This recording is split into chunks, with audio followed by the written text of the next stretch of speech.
Hi. Which button do I push? Hi, it's me. I'm gonna tell a He story. hasn't been here so long that I didn't know what button to push. Hi everyone. Hi Paint Liquor. Hi Arctic Mini Painting Studio. Tony, what's up? Tim, hello. Good morning, everybody. And it's not morning. 2 p.m. 2 p.m. morning. Yeah, it's definitely good afternoon. It's morning somewhere. Whew.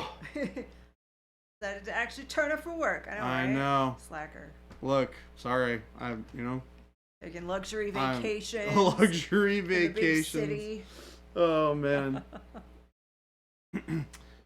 So thank you for the follow, Word Flyer Josh. So I was just talking to Jen. I was starting to tell a story to Jen before we had to start the stream. Yes. So I'll continue telling the story now from the beginning. But so it's really funny. We were talking about how it was cold enough that you needed a jacket to like walk around because it was like 50s, 60s ish. Yeah. It's like cool. Yeah. It's jacket weather. Yeah. So I was feeling pretty ill on Sunday. Something I ate did not agree with me. And I ended up waking up Monday morning at like 3 a.m. and was like, I need to go to the corner store to get some like medication so my stomach stops feeling like crap. I gotta get on an airplane pretty soon. Yeah, so I like literally like throw some socks on in my shoes and like I don't even grab my jacket. I'm just like out the door. And I'm like walking down to the corner store and I'm like, fine. It's not that cold outside. And I'm walking back and this guy is just like chilling. He's like, aren't you cold? He's like wearing a jacket and it's like, cause it's like 3 a.m. So it's like cold. It's like very cold. Yeah. And I'm like, I'm from Seattle. Yeah. This is not that bad. Yeah. So it's really funny. When we live in it, so it might not have been jacket weather for Jordan, but it's jacket weather for me. It's all relative. Yeah, you it's don't all need relative. to get into the whole jacket or not jacket or what's too cold or what's not too cold conversation. We all have different opinions, and that's fine. The ironic part of this. The cat is orange. Jacket weather is what you make it. Here we go. It's true. It's very true. Everybody has their own degree of jacket weather. That being said, Yes. I did have to put my jacket on in the convention center because it was getting chilly. Yeah. Yeah. Jason did it too. Yeah. And we were like, this is kind of cold in here. I mean, like, I picked Jason up yesterday at 9 a.m. and he had a sweatshirt on. I'm like, Uh-huh. do you know where you are right now? Yeah. Because it's already 89 degrees. Yeah. So It was like 103 by the time I got here. yeah, it was. And I'm not going to lie, it was nice. You liked it? The warmth. To get back to the warmth? heat. Oh, yeah. It was nice. Good. Turns out I'm turning into Yeah. a real Arizona living gets it person. quick. Yeah, it doesn't take long, turns out. Jason is not slacking off again. He had a meeting this afternoon. Yes. Today, which he had said last week, I think he let everyone know that today and Thursday he will not be here for stream. Yep. But I will be tomorrow. here. And Jen will be here. We'll be here. So we will be here fulfilling all of your wonderful dreams Yep. of chatting with us in chat. As far as I know, he will be here Friday too. So, Mm-hmm. are the painting desks you guys are using standing desks? Yes, They are. They are. I'm not standing because I'm not painting. I'm sitting in a terrible chair right now. Jason is not a fan of sitting desks when he's painting at all. Not even remotely. I mean, he doesn't even like it when you guys are at shows. That's what He talked to me about it at shows. He's like, man, I hate not having a standing desk. Yeah. And I was like, well. He feels it. Like after Nova, he came home and he was like, I just feel it on my shoulders and my back. Yeah. Yeah. Which is funny because I don't have that problem. Well, I mean, I'm also younger than he is, I suppose. Well, and he's also been doing it a long time. Like he's true. been standing for years. That's so true. he's so in the habit of like his posture and everything is set for standing. That sitting is very different, and so he's just like out of practice. He can't do it anymore. He's out of practice. Yep. Well, we're gonna have some fun. We're gonna finish painting this little Shatterpoint guy, and then we're gonna use that as a little bit of a reprieve, and then we're gonna paint some Horse Heresy dudes again, I think. What else needs to be painted on this Star Wars guy? I gotta do the blue accents on his armor because he's from the 501st. which means he's got like a blue V on his head. Okay. He's got blue on his shoulder pads. And I think he's supposed to have like a blue V on his chest too. You might actually be able to pull up a little bit of reference so I can know for sure. Make sure there aren't any other spots that need it. Well, while I'm waiting for that, I will. All right, what am I just type in Clone Trooper 501st.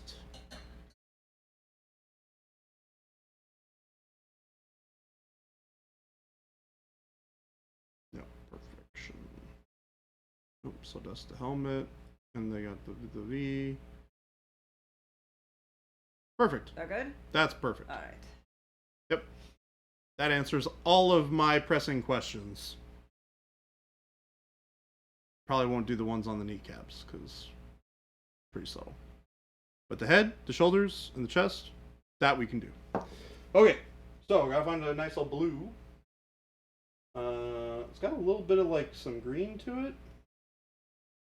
JG, yeah, it changed Jason. I mean, I haven't been painting very long, so almost the entire time I've used a standing desk, but for Jason, it has been a game changer for him. He can paint for a lot longer. It just is much more comfortable. And he stands on, do you stand on a pad too?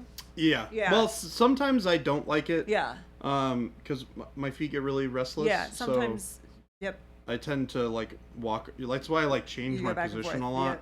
Yep. Yeah. And sometimes it's like uncomfortable to have my feet on the like not level ground. So I'll like kick it off behind me or something. Yeah. I used to do that too. But they have these ergonomic standing mats that are like foamy, and they've got these like balls in the like where your feet would be, so that you can put it underneath your arch and like give a little foot massage, and then they're like be great sloped if I on the wasn't sides, so shoes. you can adjust your stance, because if you stand too long with your knees locked, you're gonna pass out. So Yep. And that's my thing, is hello. Gosu says, welcome back, BabyJ. I totally didn't say I was glad Jason left you in New York City yesterday. Wow. I mean, you're gonna that just hurts my feelings. Welcome back, BabyJ. That hurts my feelings. He left me there. He also sent me there ahead of time. Yeah. I was there for a whole day at the show without him. It was very lonely. It's one of the, like, I don't know if anybody else here has gone to a show without, like, by themselves for a day. Yeah. But for those of you who have not experienced it, it's very lonely. Yeah. Well, you've done it twice now too, right? Because this one was longer, because the last time at Nova, I was there the night before, and he came in the morning. Late afternoon, early evening before, and then he was there the next morning. He showed up at like 12 right. or something. Yep. Yeah. But this time, I came in and I was there on Thursday, or I came in Wednesday night. Yeah. I helped do a little bit of setup, and then I was there all of Thursday. Yeah. And Jason wasn't there, and then I was there like half of Friday, and Jason wasn't there. Yeah. Because he got in at like the butt crack of Friday morning. Yep. And was like, I need to sleep. And then he slept in till like Dr. 2 Rhino, or something thank silly. you for the raid. Dr. Rhino, thank you for the raid. Hello, Raiders.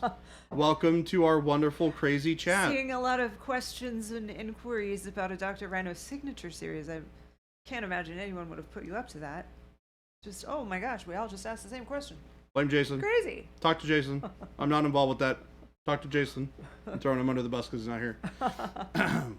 As I do in true Jordan Lee fashion, or BabyJ fashion. What's up, Dr. Rhino? How's it going? Raiders, hello. T-Schmid was at Adepticon solo. That's why he came and chatted at the booth every day. There's at this time, we have Ninjon, Vince Venturella, Matt Setswish. I cannot say his name. It's Sexwish. I can't pronounce it. It doesn't come out right. And well, Ben Comets. Those are the 4 that we have. It's just Sexwish. I know, it's the blending it together, the Sexwish. You said it. But I have to say it that way. Oh, sure. But I mean, that's fine. I can't say it like it's a better normal name than nothing. than fumbling over it like I do half the names in Discord. Purple Spark Alice, thank you. I blame Matt for having a weird last name. You love the signature series. I think a Dr. Rhino signature, I can't even say signature series now, would be pretty amazing. I don't know what that would look like. Bakamar, you know, we talked yesterday about how detailed resin prints can be, and that can be troublesome for painting, but my lord, I'm assembling the new MCP box, and some of those sculpts are freaking wild. They are pretty crazy, to be honest with you. It definitely is a really good visual of how they've changed over the last 4 years of making miniatures. Because you look at their original box, and you look at the posing and everything that was in the original box, and then you look at the new one, they're totally different. Yeah. They're so much better than they were before. Yeah. Which is really, really cool. Thank you for the follow. On and for tour. That one. Something like that. Thank you for the follow, though. Welcome. Struggling today. Yeah. What are Jen's favorite paints? Acryl. Obviously.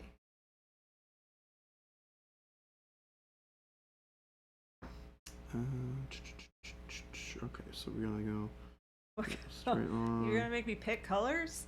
I like all of the purples and pinks, and so a signature series is not existing colors. Signature series are all brand new. They're all brand new colors, yeah. So I would not make a signature series because I like the colors that we have, and I will leave that to the experts to determine what is needed still. If I were to like build my own bundle, I would definitely focus on the pinks and the purples and the jades. Those are my favorites. Although our expansion set 1, I really like the second half of that set. It's really muted. It's black, brown, olive flesh, pale pink, shadow flesh, and then the grays, neutral, dark and bright neutral gray. And I really love those colors together. I think they're really pretty. I really like our grays. Yeah. We have very good grays. So the nice bright colors I love, and then those 6 from expansion 1 I think are really nice.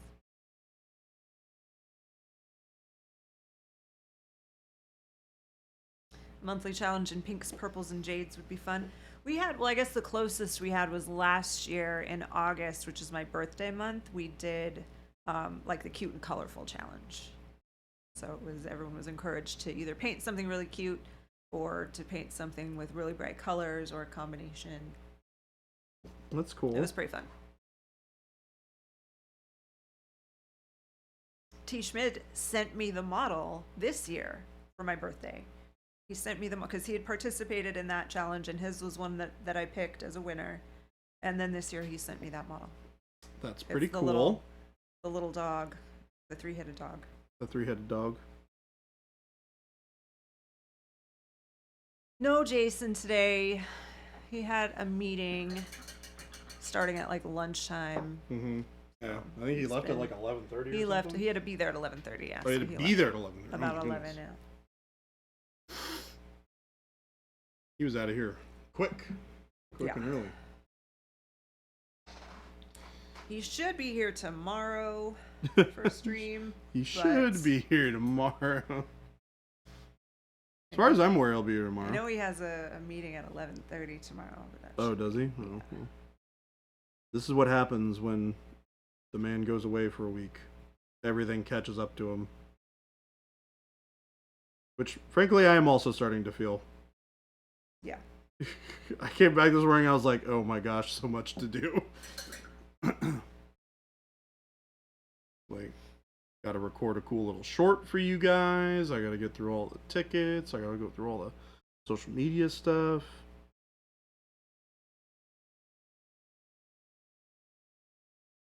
busy, busy, busy Tuesday. Easy. But it's fun. Turns out I just love my job. So gonna do stuff like that. It's pretty cool. Game Delay Plaid is has not yet been released. If I recall, we're not looking at doing that until the like 2070, something like that. Yeah, something like that. Maybe 2073. That sounds is right. What we're saying.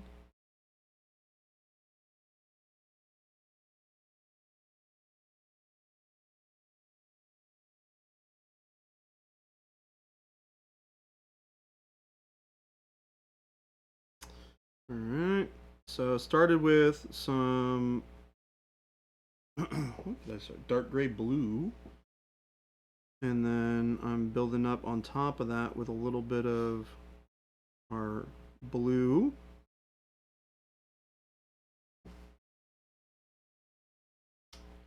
A nice little undercoat there.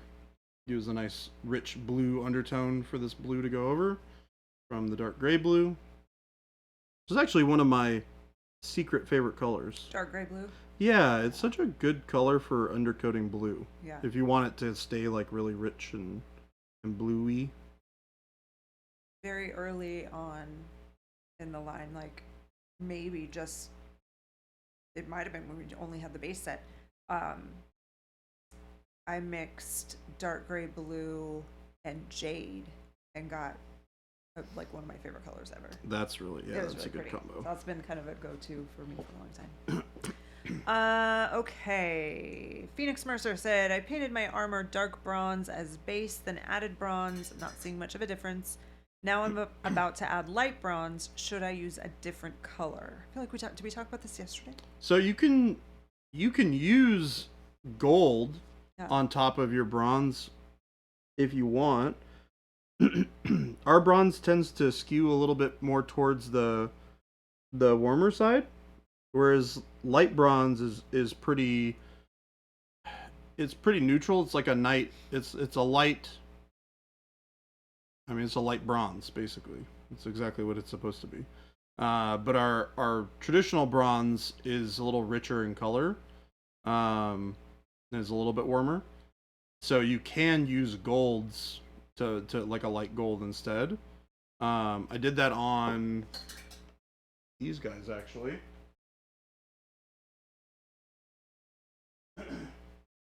You guys were all here for when I did these guys. I did a gold dry brush. I believe it was a, what was it? Yeah, it was bright gold and then white gold very lightly to keep it very warm, because I didn't want to have it go quite as cool as light bronze is.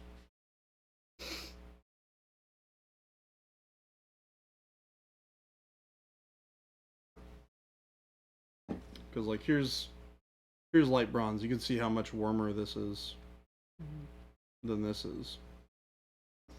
I think yesterday they talked about something like using this, gold, which works really well, and even white gold is yeah, like the brightest. Yep, yep. I like white gold for that as well. Yeah. Yup. White gold. But yeah, most of these highlight metallics, like the light bronze and the white gold, for the most part, they can be used pretty universally. Mm-hmm. Like you don't have to use this for gold, and you don't have to use this for bronze. Right. There are situations where they'll work for the other just as well. But yeah, you can see, I kept it going with that warmer color here, whereas on this guy, I did the lighter color, and you can see how much warmer this is versus this.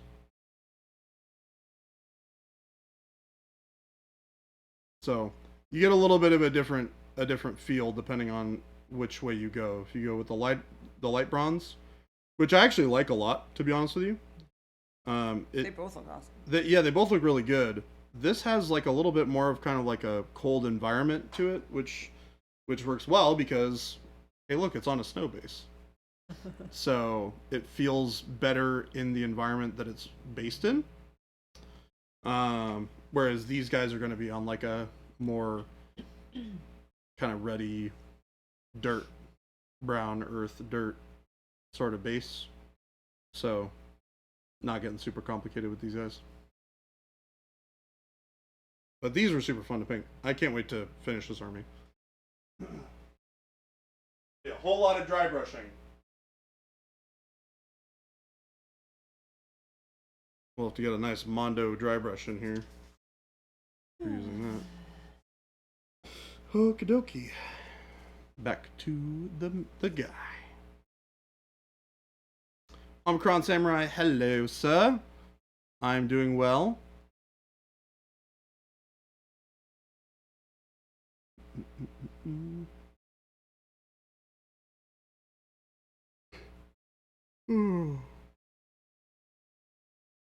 My goodness. Phoenix Mercer also asking about a color organization chart. This is, I'd love to see how people answer this question.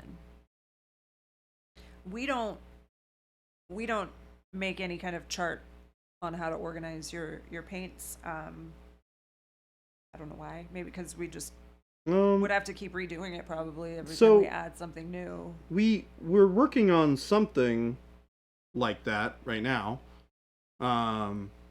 We have like a hue chart that we're working on, which might be kind of what you're looking for. But it basically organizes our colors into hues. I feel like somebody likes I don't know. When I see the amount of paint that I see on the internet in people's paint racks in their painting rooms, I can see how it would be very, very overwhelming. And I would imagine that with all of the different options that there would be certain colors that you just don't use, right? Yeah, for these people often. with these massive paint collections, there's no way there's no way you use everything. Yeah. So I would think that you would organize, if you're doing a project, then you want to have a space where you can have like the colors that you're going to use in that project. But yeah, I don't know. It's fascinating to me to see, because we get this question all the time. I see the question everywhere, and I always really enjoy seeing how people answer it. Because I think you just organize it however you want. Like whatever looks right to you is right. But I know that there are people who like want a definitive guide. They want to be told where to put them. Yep. Yeah. A good starting point for you guys is if you go to our website and you filter by color, you'll get like all of the flesh tones. Yeah. And all of the browns and all the yellows. They won't be in order necessarily, but it's a good starting point. And the sheet that we're working on is formatted very similarly off of that. It's a little different, but it's not exactly the same. Because like part of the problem too, when you're talking about organizing your colors by hue, is you can't just organize by hue because there's multiple scales here. Yeah. There's value. So dark versus light. And then there's also hue, right? So what if you have like a dark red? Where does that go next to a light burgundy? Mm-hmm. So the question, like, do you prioritize value or do you ignore value altogether? Right. It's really difficult to have a perfect answer to this. Well, there's not, because I don't think there is. There is not. I don't think there's a perfect answer. There's not. Because it will be different for everybody. Well, the other part of this too is like, where does burgundy belong? Right. Does it belong with purples? Right. Or does it belong with reds? Yeah. Because it's technically both. Yeah. So there's a lot of weird situations like that. Yeah, where does orange go? Mahogany brown or red? Yeah, exactly. Yeah. And you can make the argument of it's more brown than it is red, or it's, it's not a red enough brown to be considered like, its own thing.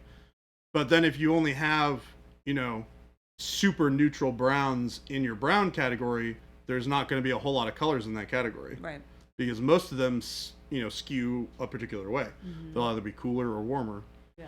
So yeah, teal is one of the big ones, and we have a lot of colors that are in that kind of green blue range. So, but some are more green than blue. So do they belong with greens or do they belong with blues? Yeah, so Phoenix right here is saying what we said too. Like some of them could go with one, or they could go with a different color as well. Yeah.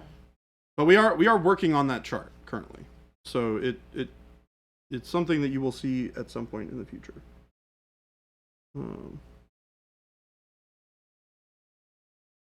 I use all my paints except for the ones I've stopped using because they're not pro acryl.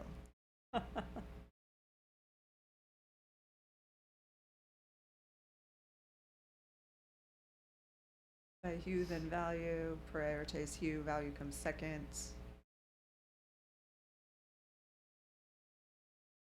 That's what I'm saying, Gosu. You listen to where the paints want to go. They'll tell you. I mean, the real answer to all of your guys' questions on how to organize paint is you organize them in number. Well, I mean, in skew, number, order. Yeah, but from 1 to 100. Yeah, whatever. That's the easiest way, because then it's not going to change.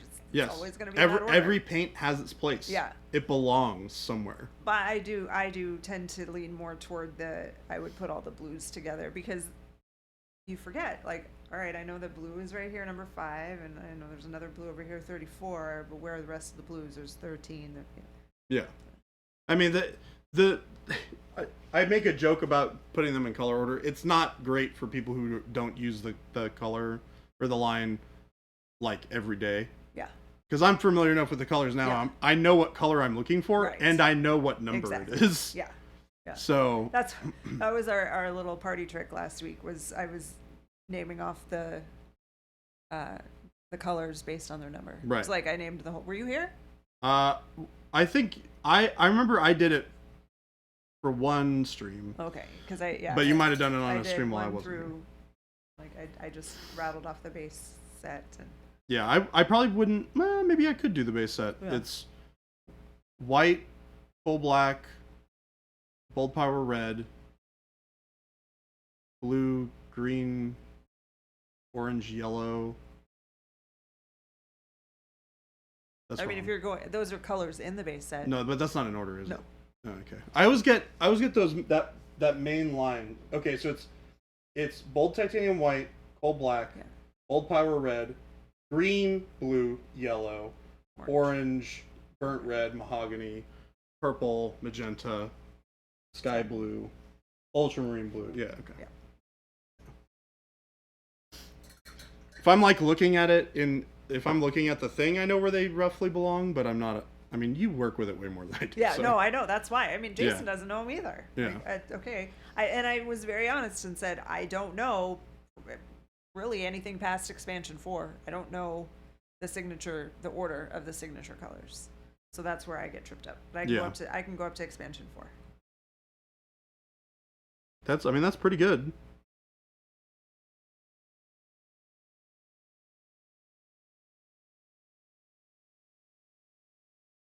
Yeah, see, this is why this is a difficult question. So many different answers. Well, the other funny thing too is that I may know the colors and where they generally belong, but I only really know the ones at the front end and the back end of the line. So but I get some of them mixed up. Like neutral gray and warm gray are 74, 75. I cannot tell you which one is which. Yeah. I know 73 is warm flesh. That was one we got stuck on. Jason was thinking warm yellow, and I said warm flesh. It's warm flesh. Yeah. And then warm yellow is 72. Yes. But I can't tell you anything beyond that. Yeah, I can't go backwards like that either. Yeah. I'm already confused.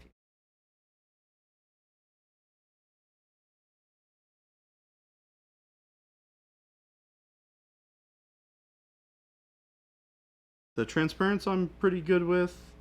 It's transparent green, transparent blue, transparent yellow, transparent orange. I mean, again, those are colors. That's not the order. I know. I was wrong. It's blue, red, green, Yeah. yellow, orange, purple, brown, black. Yeah, white. And then white is in a White weird is spot.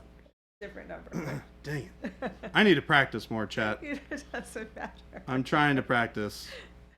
The real test, can you do basing textures, Gabe? No, can No, you? not even close. I don't know. I was going to say I could do gray, but I can't even do that because I don't know which one's which. I can name the basing textures. I don't know their number in order, though. I wouldn't know. I mean, I know the grays are first because they're the first ones to come out. Yeah, but I don't know which one. Fine or coarse. I don't know which one. Coarse should be first. I'm pretty sure coarse is first. Not 100%, but I'm pretty sure I'm right. Gabe, can you confirm or deny? And hello, everyone. Hi. Slovic, Jade, Chuck. Hello. Hello, hobby nerds. Fire Dog Forge? Don't know. Not familiar with other brands in that manner. I have used very few of them in the past, and I certainly have not owned any, and I certainly have not owned them for 2 years. I can tell you our paints are good for for like 4 years, because I have a paint line that's like 3 or 4 years old that still is great. Yeah. I mean, there are people who have original bottles still. Yeah. And I have older bottles. I have because small ones. No, I don't have. It's not that old. I think it was right after you guys started using the larger bottles. Yeah, because that would have been like an LVO, I think. Yeah, because I had. I think it was at LVO, and I think I did a trade with Jason where he sent me a bunch more stuff. But yeah, because I remember I have the base set plus expansion set 1, 2, and maybe 3. I don't have 4. I might just have 1 and 2, to be honest. Is what I originally had. It's hard to remember.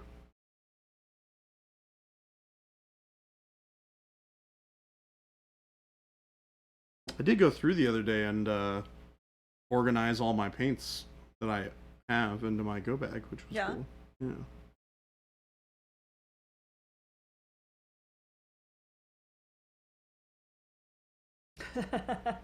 BabyJ reminiscing about being courted by Slow Fuse. I mean, Jason and I have been friends for a long time. They've known each other a while. I haven't known you quite as long because I think I didn't meet you at a show until a while after. We met at a show and that was that. And then, like I knew when you came here, was it like February? Yeah. I mean, you definitely knew who I was. I had met you. Yeah, 100%. Yeah. Lumberjack Tim has old labeled bottles. Still the bigger bottles, but different labels. Okay.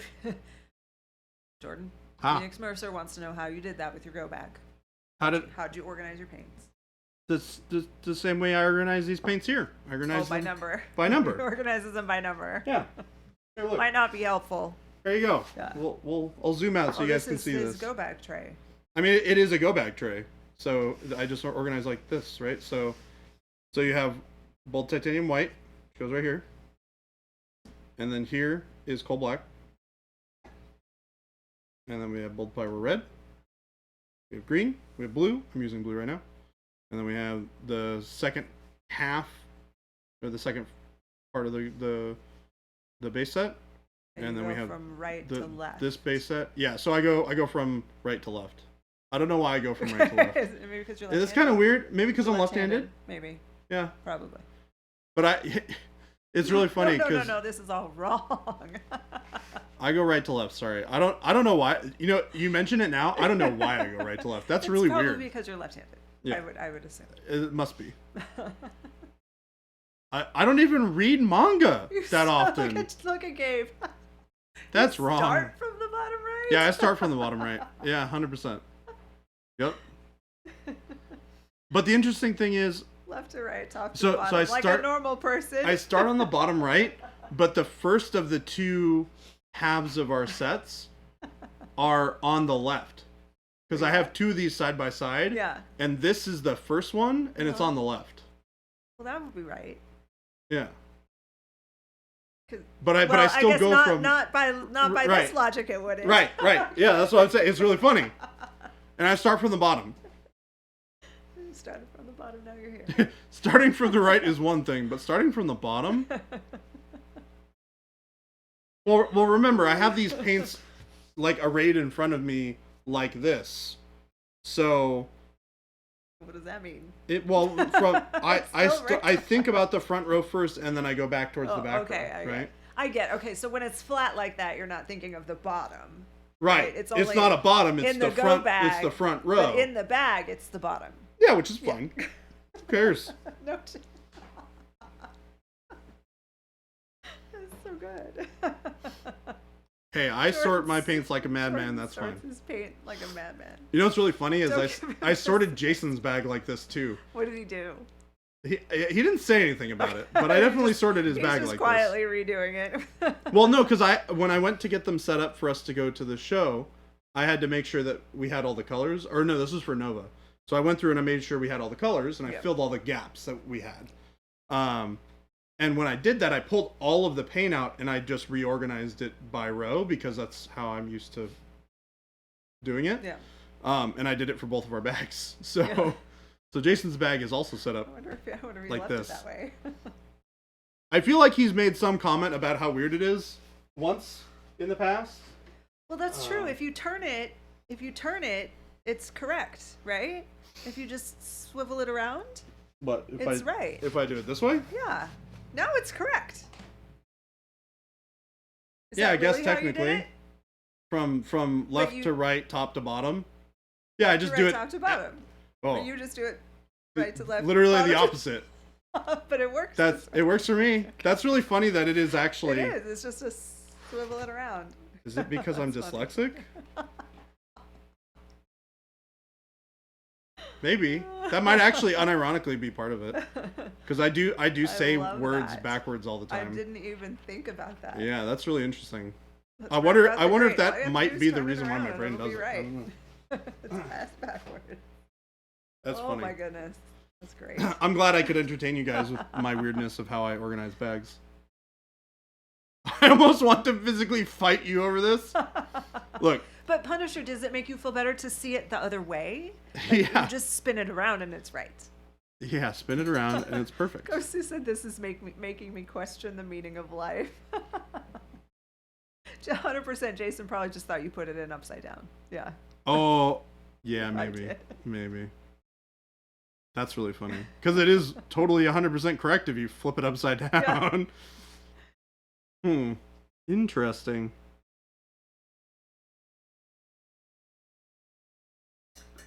That's so funny. Oh my goodness.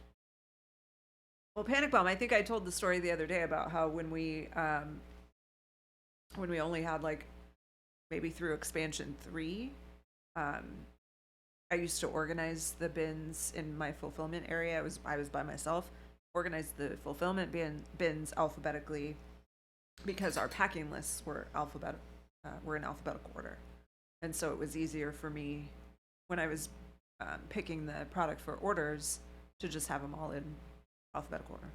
Yeah, that makes sense. But now it's corrected. Now they're out there in numeric order. Yeah. I like numerical order. I'm a math guy, so that kind of like numerical stuff works for my brain. Gabe said I can't look at you the same anymore. Gabe said that? Yeah. Oh well. What's new? It's gonna be a rough go. Our offices are right next to each other. We work together all the time. It's not like Gabe and I don't interact all the time. Route. See ya.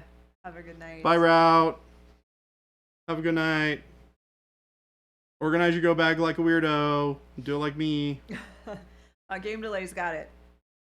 People get such strong feelings about the right way to do things, but the only wrong way to organize pro acryl paints is by flavor. Correct. Because you should not know what the flavors are. Correct. Or you just take our word that it's all donkey butt flavor, and then how do you determine the order? Then you have to go to the next level of number or hue.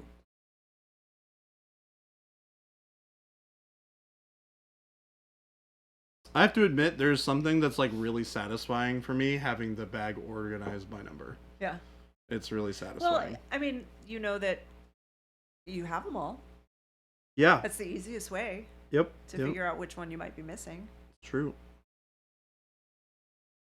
Because I've definitely used the bag while it wasn't organized like that before, and it was a nightmare. Yeah. I didn't know where anything was. Yeah. Now I know exactly where everything is. Yeah. If I want a color, boom, got it. I know where the geographical location of it is in my bag, yeah. and I can figure it out from there. Muscle memory. You just go right to it. Yep.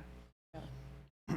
Chuck said, I keep mine in the spice cabinet organized by regional flavor profile. That's because you don't have your go bag yet. Wait, Tim has a go bag? Oh, no, Chuck. Chuck has a go bag, but can't use it. He's not allowed to use it yet. Dear Chuck. So does Jade. At least we're Someday, nearing the end of the year. Yes. Coming very soon. Your go bag is coming very soon near you to a gift wrap bag. And thank you for that follow, Ozan the Kaglar. Thank you for the follow. Or Ozanthi Kaglar. Ozanthik. Don't mind me and my weird taste in organizing bags. It's a little odd. We accept it. We've moved on. Maybe. Gabe might be a little mad still, but that's okay. He's allowed to be mad sometimes. Anymore. He's done with you. He's done with me. Make our meeting tomorrow really difficult, Gabe. You have to like Didn't talk about expect purple things. to fit in with the curries, but here we are. He gave you an early birthday gift? Well, then yes, he should definitely open his... Was it the go bag? Spoiler alert. So, Jordan, you have to give us your New York Comic-Con recap. Okay. Did Jason give his recap yesterday? He was pretty tired. I mean, I don't blame him. He sat in the chair. It was a pretty, weirdly enough, it was a pretty exhausting show. Yeah. He did tell us about the kid who almost died. Yes, Arctic told us about the child who almost died because grabbed the shinobi. Oh yeah, and then did he tell you what happened to mine immediately afterwards? He did. Yes, he did, and he said that you held it together and you were so calm. Like it's all right. I was unhappy. We were very proud of you. I was unhappy at a child. I was very unhappy at a child. I think it was a child, right? Yeah. Otherwise, it would be a dead person. So I literally had there's this kid. He told you this yesterday. He came up and just like grabbed the shinobi, and I mean like just went like on the shinobi, like literally just like grabbed it, like around the waist, like grabbed the shinobi, like what, yeah, right? Jason's like, whoa, and Jason's like, no, do not touch the miniatures, and the kid's like, I'm sorry, and the dad's like, you can't touch the miniatures, don't touch the miniatures, we're not allowed to do that, and then the kid immediately came over to my side. Because Jason and I are sitting next to each other. And he points at the sacrifice and he goes, why is there an arrow in the snake? And he just goes like Meh. And he just like goes ugh, and just like snaps it off. I'm like, what the heck? Because like he pointed at it first, and he literally he points at it. He's like really close. He points at it, and then he's like, you know. So it's like he made the decision actively to break it. It's like, what the heck? Like you pause. You said the thing, and then you broke it. It's like, come on, duh. And this is immediately after. Both Jason and your father says, don't touch the miniatures. He's like, oh, I forgot. I'm like, oh my forgot god. in the 15 seconds. Oh, so mad. It's like my dog. My dog remembers things. I would have murdered my own children. Yeah. I will. I have to be honest though. Generally speaking, most of the children were very well behaved. Yeah. Most of them, except for this one child. Oh, don't touch this one too. All of them? I can't touch any of these? Yeah. I mean, like, it was not the end of the world because I had literally broken that same arrow off earlier in the morning. Yeah. That day. Oh, that's so I was day. Like, now, yeah, it had already broken them before, or had you just been talking about it? No, I literally broke it the morning of. No, I know, but previous, like when you were painting it, I know we talked about it before about how they were really fragile. But had you broken it? Oh, I'd broken it before. You'd broken it before. Okay, for sure. Yeah.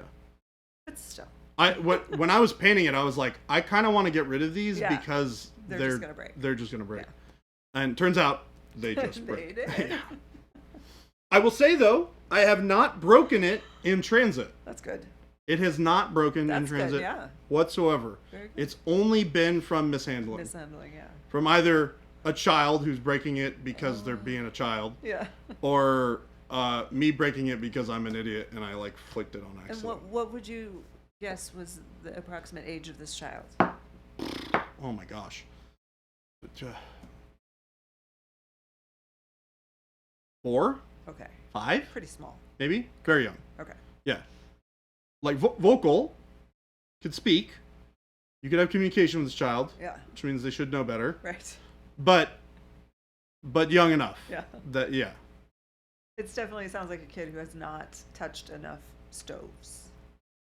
I did that as a kid. Yeah. I burned the heck out of my hands. Well, your parents tell you don't do that. Don't touch that. Oh yeah, and then I went. And then you do it anyway. Yeah.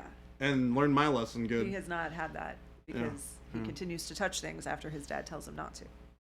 I remember my parents wrapping my hands in gauze. Yeah. Because I went for it. I grabbed onto that red hot. I put my hand stovetop on top of a candle. Oh yeah, that doesn't seem so bad. And left it there. Oh, that seems worse.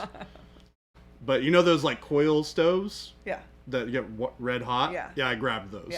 Yeah, that was stupid. Yeah. Need some electric fences around your minis at the cons, yeah. To be fair though, my mom has also cut part of my ear off. Your ear? Yeah, she cut part of my ear off when she was cutting my hair. Oh no! Yeah. She was never allowed to cut my hair. Did it get reattached, or you have part of your ear? You can still see over here. There's a little like divot in my ear from where it got cut off. Yeah, it wasn't like a chunk. It was like she cut a divot into it. Yeah, it was funny. My first memory as a child was getting electrocuted when messing around behind a TV. Well, I mean, That's it's good that you funny. remember that. Yep. That's how you probably never did it again. Same out of lots of teens, 5 to 6, no chance. They can breathe, they can follow directions. If they can't follow directions, then into the smoker they go. Lady Wolfen, I threatened our boys enough to know better. Yeah. New monument product, the don't touch that taser. Yep. For help training children around. Do not touch children and cats. Do not eat the paint. Do not touch the models. I bet those parents were pretty mortified, though. Cut off your thumb, Tim? Does that mean you only have one thumb now? Or did it get reattached? T. Schmidt's just like, Tim. It's attached, okay. Ish.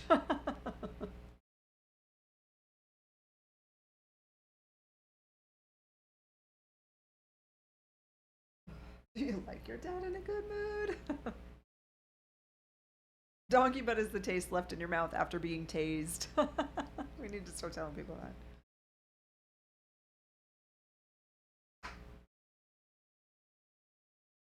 So what was the best costume you saw? Oh. Jason just at one point texted me and said the people watching is tremendous. It's great. You know what's really funny is the people watching is much better not in that area. Yeah. I feel like a lot of the people with like really good cosplays were all busy doing other things. Sure. Yeah. Oh, there was a spectacular one that this guy had.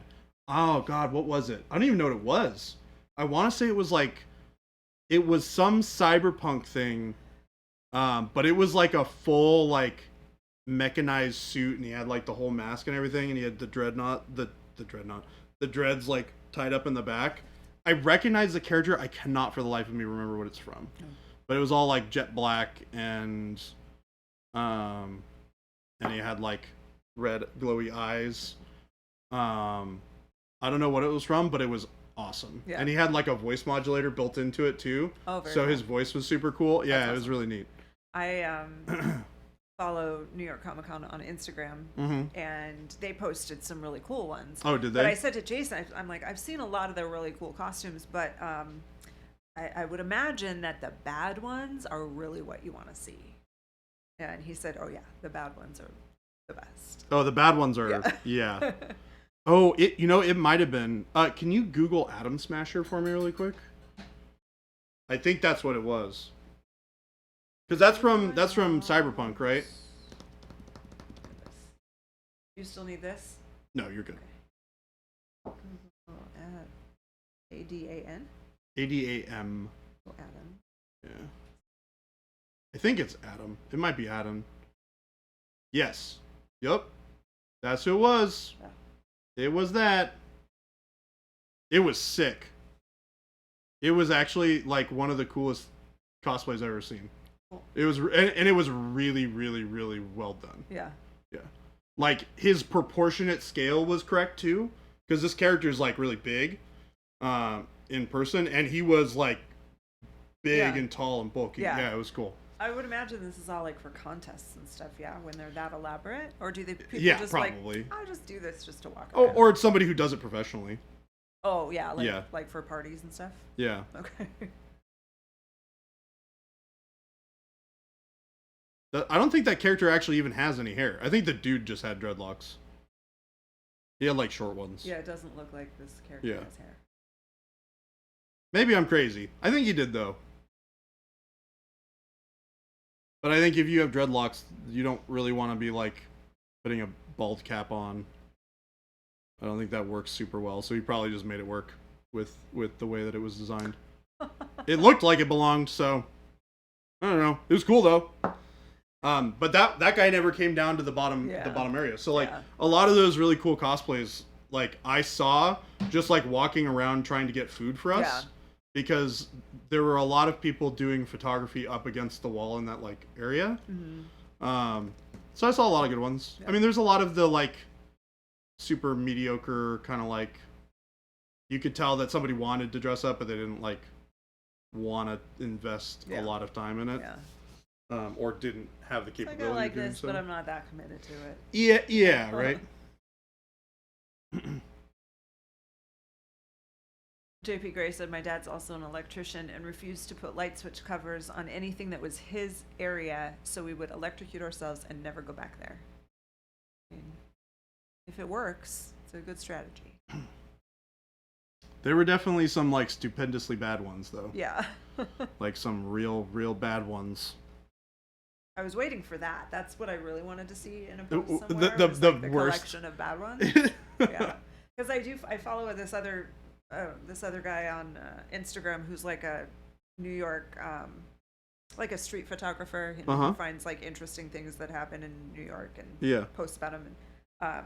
And he always does big posts on events like that. Okay. But I haven't seen one from him. Interesting. Because I was like, oh, he'll give me what I want. I know.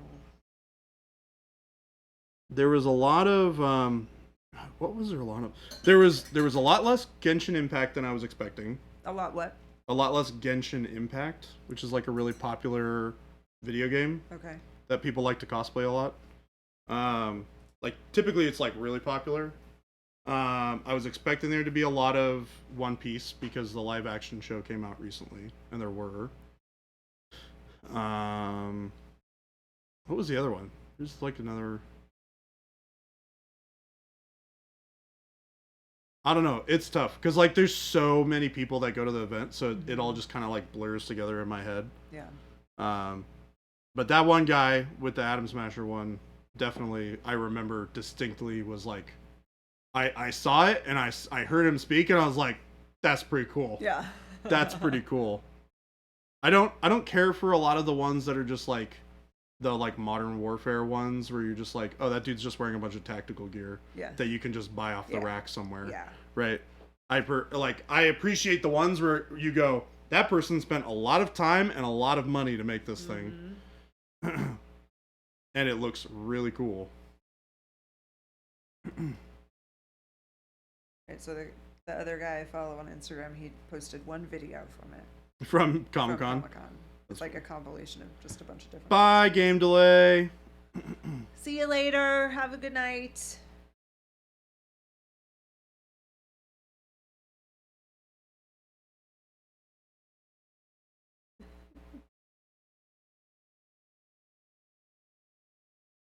Okay, it's actually pretty funny.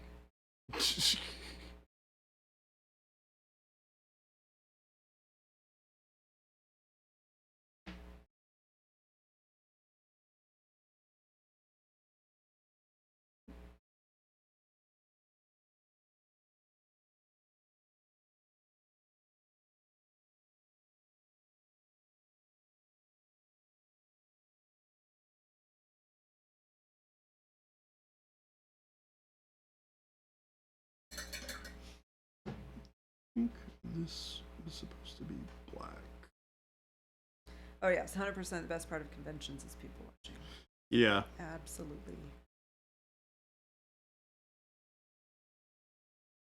The people watching is definitely really interesting.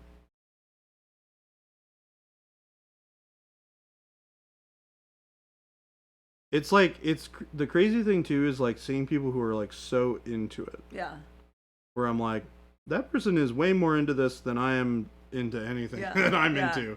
Which I love it. I love that passion and enthusiasm. Yeah, it's cool. I look at people like that and I wonder what their life is like outside. You know, like, so like when I was a teacher, the librarian at my school was awesome. And he was 6'10", maybe, just this giant man. Okay, so and looked like Abraham Lincoln. He would every year for Halloween he would shave. He had a full beard, and mustache, and he would shave it every year in the Abraham Lincoln. Okay, yeah. And put a top hat on, and he was That's Abraham hilarious. Lincoln every year for Halloween. That's funny. And he was just a really cool guy, but a nerd, like very self-proclaimed nerd. Yeah. Now this was way before I knew anything about nerddom. Yeah. I barely had heard of Dungeons and Dragons. So when he tells me he's a big time nerd and that he, does nerdy things outside of work that he doesn't really talk about a lot, in my mind, I was thinking that he was like a Star Wars nerd. I'm like, okay, he probably has a Darth Vader costume that he wears to Star Wars conventions. That was the extent of it, as far as I knew. And like comics and things like that. Like he gave me, it was so funny because I knew nothing about like superhero. I didn't see any of the superhero movies or anything like that.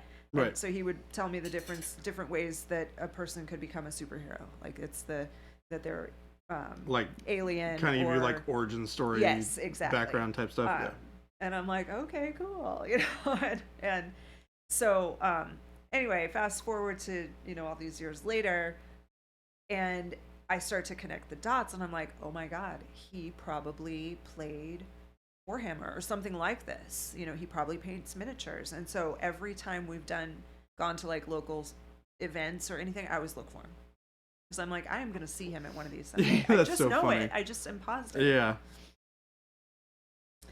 How big of a crew does Monument usually send to a show? Like an army? Or do you just chain BabyJ and Jason to the booth at Gen Con and hope the zoo visitors actually feed the animals? Yes. It depends. So for Adepticon, how many did you guys have there this year? Five? Yeah, we had 5. Jason, and then 4, it was Jordan. Me, Phil, Jacob, and Brendan. Yeah. Brendan or Brendan? Brendan, yeah. And yeah, so that's and Adepticon is a busy show for us. It's huge for us. Yeah. It's so super that's busy. That's probably about it. The booth is probably good with 4 people. Would you say, or would you think there need to be more? We could probably run it with 4. Yeah. 4 people. It helps to have that other an extra one person to like talk Yeah, and answer questions. Well, because I like don't that. actually ring people out Right. at all, Yeah. really. Well, and we only have one cash drawer, so there's Right, only one line. right. for paint. It's so it kind of works well with 4 because it's you have Phil and Gabe who are, or at least this was how it worked at Gen Con, and it worked really, really well. So it was Phil and Gabe who were talking to people as they were coming through into the line. Yeah. And then Phil could answer a lot of the like business related questions for stores. So if there were like store people who were coming by who were like, "Hey, I love your stuff. How can I get started?" Yeah. He could handle that. Oh yeah. Gabe, great. He was able to like do some restock stuff with Phil and to run and grab stuff, or they would both send people over to me if there were like specific questions that people wanted to have answered, or they were like, "Hey, I really want to see what this color looks like. Can you show me?" Yep. They'd be like, "Hey, go talk to Jordan." Yep. My job is to sit there and demo people how to paint all weekend, basically, is what I'm there doing. Yeah. I bring models to paint, but I hardly ever actually paint any models. Yeah. At a show where we actually are working in the booth. Correct. Where we have the booth, I have models there. They're very, very little paint actually gets put on them. Same for Jason. It's more of like to demo. Yeah, it is to demo. And then Jason is generally at the register. Yeah. And that works out for him because a lot of people want to talk to him anyways.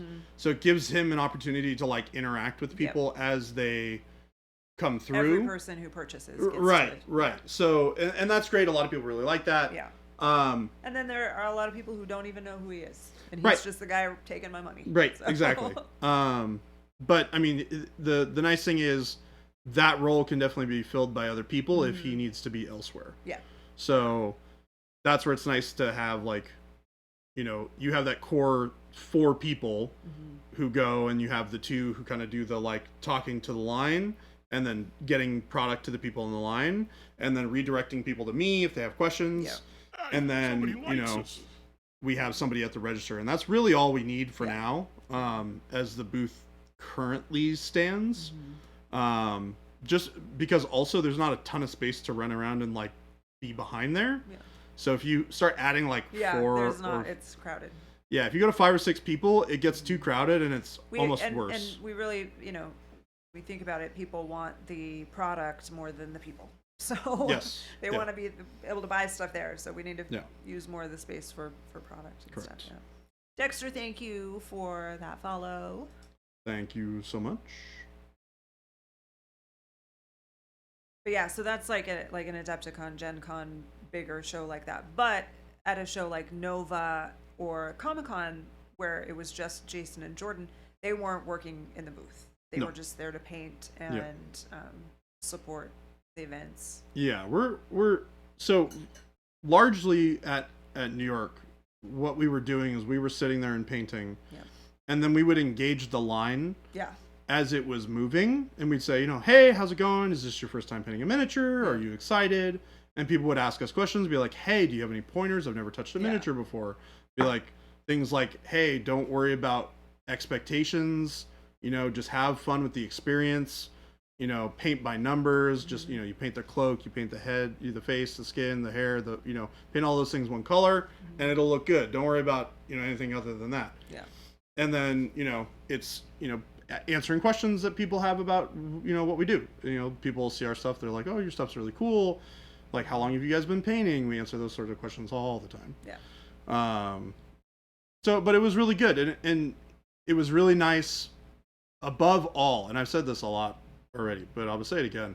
It's really nice to meet a bunch of people who have never touched a paintbrush or painted a model in their life, but are so excited about the opportunity to do so. Yeah. It's really cool. An event like that is one of the few places in like our industry where you can capture that. Yes. Because you don't have, when you go to something like Adepticon, there aren't too many people who have never painted. Who've never done it. Yeah. Most people you talk to have. Yeah. And they're asking more specific questions of like, how do you do this thing, or what new products do you guys have, or how do you use your transparents, things like that. Yeah. More specific questions about our products, not so much about the experience of painting miniatures as a whole. Yeah. But then we'll have a show like LVO, which is close, but fairly small. And last year we took, it was me, Jason, Brendan, and Brendan. I think that's it. We're just 4 of us. Yeah, that's usually the show that we take people who don't get an opportunity to go to shows super often, right? Yeah, I mean it's or want to have an opportunity to try. Because it's an easy one. We don't have to have people out of the office for a long time. Yeah. The travel is, a day. We get there and set up, and next day we start. Face Smasher would like to know, how strict are the rules around taking the pre-photo for the monthly challenge? I forgot to do my photo, and I'm 4 to 6 hours in now, maybe 50% painted. Just take a photo of it now. You're fine. I'm not gonna make you start over again. Jordan's nice. I would have made you start over. Would you have, Jen? You would not have. Banned forever, Dr. Rhino. Dr. Rhino's got the right idea. We just ban everybody forever. You didn't post your photo right. You didn't listen to the instructions. Banned. I am kind of a stickler for the rules, but now bear in mind this is a one-off thing. Don't start. Yeah, no. Taking advantage of this. Keep track. We're gonna keep track. Yep. Everybody can have one. Oops, I forgot. No paint liquor. BabyJ, don't Lumberjack Tim said they used to be so much more strict. BabyJ lets a lot slide. I do. He's nice. I'm nice. I like y'all. You're good people for the most part. Over that Tim guy. He eats too many chilies. Does he eat a lot of peppers? He eats a lot of spicy stuff. A lot of spicy stuff.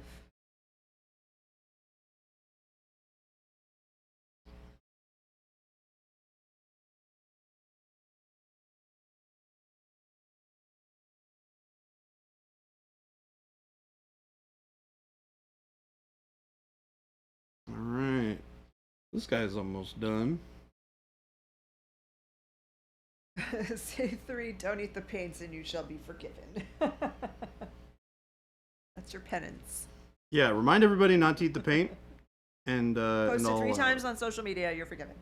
Yeah, post it 3 times on social media and you are forgiven. Or better yet, reply to 3 people. And tell them to not eat the paint. I like this one. Yeah, here we go. Jen's got the right idea. It's good to be back, chat.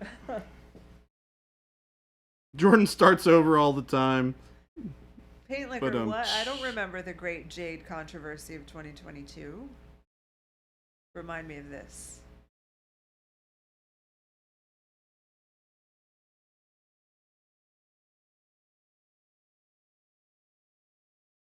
Jordan starts over all the time.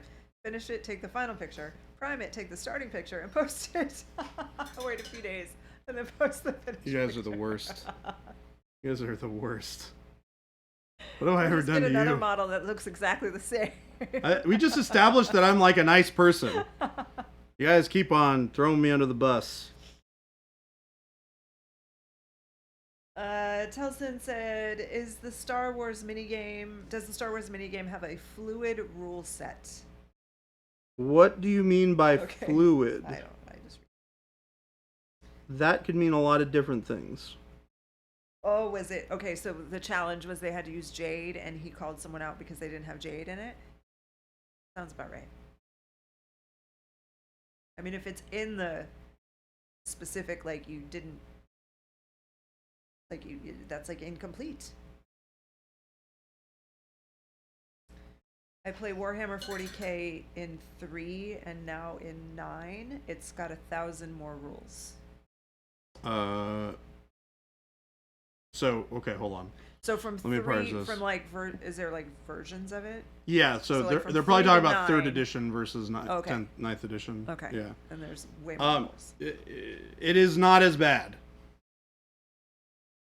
The rules are front loaded predominantly into hold on.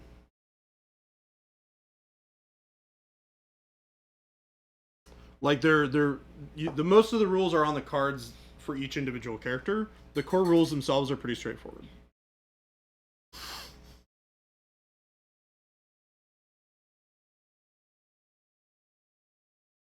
It is a tighter rule set.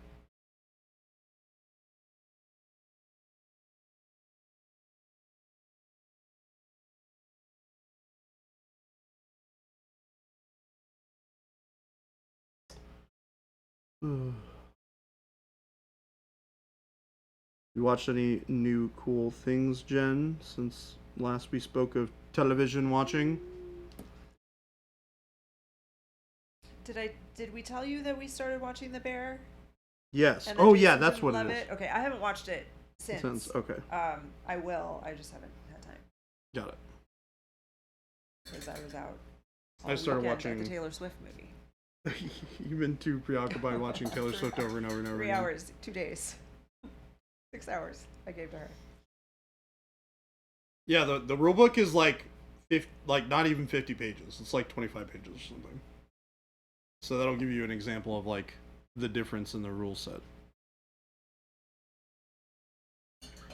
But yeah, I started watching a new show. What'd you watch? Interesting. It's kind of like it's reminiscent in a lot of ways of the Newsroom. Okay. Which is why I started watching it. It's called what the heck is it called? It's on Apple TV. The Morning Show. The Morning Show. Yes. With Reese Witherspoon. Yeah. Yeah, I can't stand her. Huh? I'm not a fan of hers. I have a hard time watching stuff with her in it. That's fair. That's fair. There's a few people. That's like, everybody loves Yellowstone. I can't watch Yellowstone because I don't like Kevin Costner. Oh, really? There's way too much Kevin Costner in that show for me. So that show is intense. We watched one. I was like, everybody raved about it. I'm like, all right, if it's that good, maybe I can let it go. Maybe I can get past it. Couldn't let it go? I couldn't. Hard time. Yeah.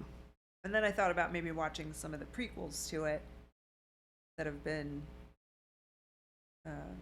made, and I just haven't gotten around to it. Yeah, but the Morning Show is good. It's a really interesting take on a lot of pop culture-y stuff that's happened over the last couple of years. Yeah. It's rough because I feel like I would like it. My friends have, recommended it. Yeah. And I just have to tell them, like, but Yeah, they deal with Jennifer a lot of Lawrence the for you, Paint Liquor. I can see that. I know people who feel that way about her. I don't have a problem with her. I think she's great. But yeah, I won't get too deep into it, but they talk a lot about like Me Too and a lot of that sort of stuff. Yeah. Like the core element of the driving narrative for season 1 is like it's a morning show, so there's like two co-anchors basically, and one of them gets outed for like being inappropriate. It being inappropriate. Yeah. Yeah. Very much like what really happened on the Today Show. Yeah. Yeah. Okay. Yeah. But the really interesting thing is they delve into the nuance of like his character a lot. So you see a lot of like his perspective of him going like, this is not fair, they're destroying my life, sort of thing. Interesting. Okay. Which is really cool to see. Because mostly you don't hear that perspective usually. Right, exactly. You don't see that perspective a lot, and it's which I get it, I understand, but it's really interesting to go through and see the other side of it. Yeah. And they go through both sides, and it's clearly explained that like these things are not okay. Yeah. Right. And his growth over the course of the like second season is really interesting to see. Oh, so he doesn't get like completely canceled from it. Well, without he's very much Okay. Yeah. It's more of the inside his mind and his growth and his experiences after having that happen to him, which are really interesting to watch. Yeah. And it's Steve Carell. Oh. Is the guy who plays the guy. Yeah. I think I knew he was and he is spectacular in this show. I really like him. So. Yeah. Him in like serious roles are really and good. Jason might have an interest in it, so maybe we'll watch it. I gave Yellowstone one shot. Maybe watch one episode. Yeah. I will say the show is definitely a mess. A mess. Yeah, in a good way. Yeah. It's like it's designed to be that way. It's like there's a lot of really crazy things happening, very fast. Is it really chaotic like the bear was? Because that's what Jason did not like. Not in an emotional roller coaster way. Okay. Like the bear is like that, but in like a really personal, like deep level. Yeah. This show is just like this news show is like dysfunctional as heck. Okay. And people are backstabbing people constantly, sort of thing. It's not quite as like, you know, there are some like really like emotional moments in the show, but it's not like the bear. Yeah. The bear I had a hard time watching sometimes because it was just like, whoa. Yeah. Whoa. Yeah. There are definitely elements of that, so it's possible that he wouldn't like it, but the show doesn't centralize on it as much. Bakamaro said, I like Costner, but the premise of the show, good old boys doing vigilante stuff, is a little too indulgent considering the state of the world. Which one? Yellowstone. Oh, Yellowstone. Costner is the good kind of bad, like Keanu Reeves and Clint Eastwood. It's just I mean, he's a very successful person, and I like people Keanu love Reeves, him, and to be honest. that's fine. Keanu Reeves and Clint Eastwood, I like both of them. Yeah. I think both of those are generally considered to be pretty good. Yeah. I mean, Keanu Reeves is like the least problematic person in the world, I think. He is like well known for like being a really nice guy. Yes, yeah. Like a very genuine person. Yeah. Which is I not saw a common. video, and I don't know if it was him because it was a hat and kind of from the back of some kid was waiting to get something signed by him and was holding a ball or something while he was waiting and bouncing it or throwing it or something like that. And then it shows Keanu Reeves just playing catch with this kid for like 5 minutes. Oh, that's super cool. I don't know if that's really him or not, but that would be hilarious. Seems like it would be. Yeah. Bakamaro didn't mind Jennifer Lawrence until she made the asinine comment about being the first woman action star with Hunger Games. So what I've learned in my life is that you cannot really put a whole lot of weight on anything that celebrities say. Yeah. Especially when they're talking about themselves. Yeah. They have a pretty inflated sense of self. Well, she was also pretty young when she said it too. Well, she may have been, yeah. So I mean, I vaguely remember it, but yeah.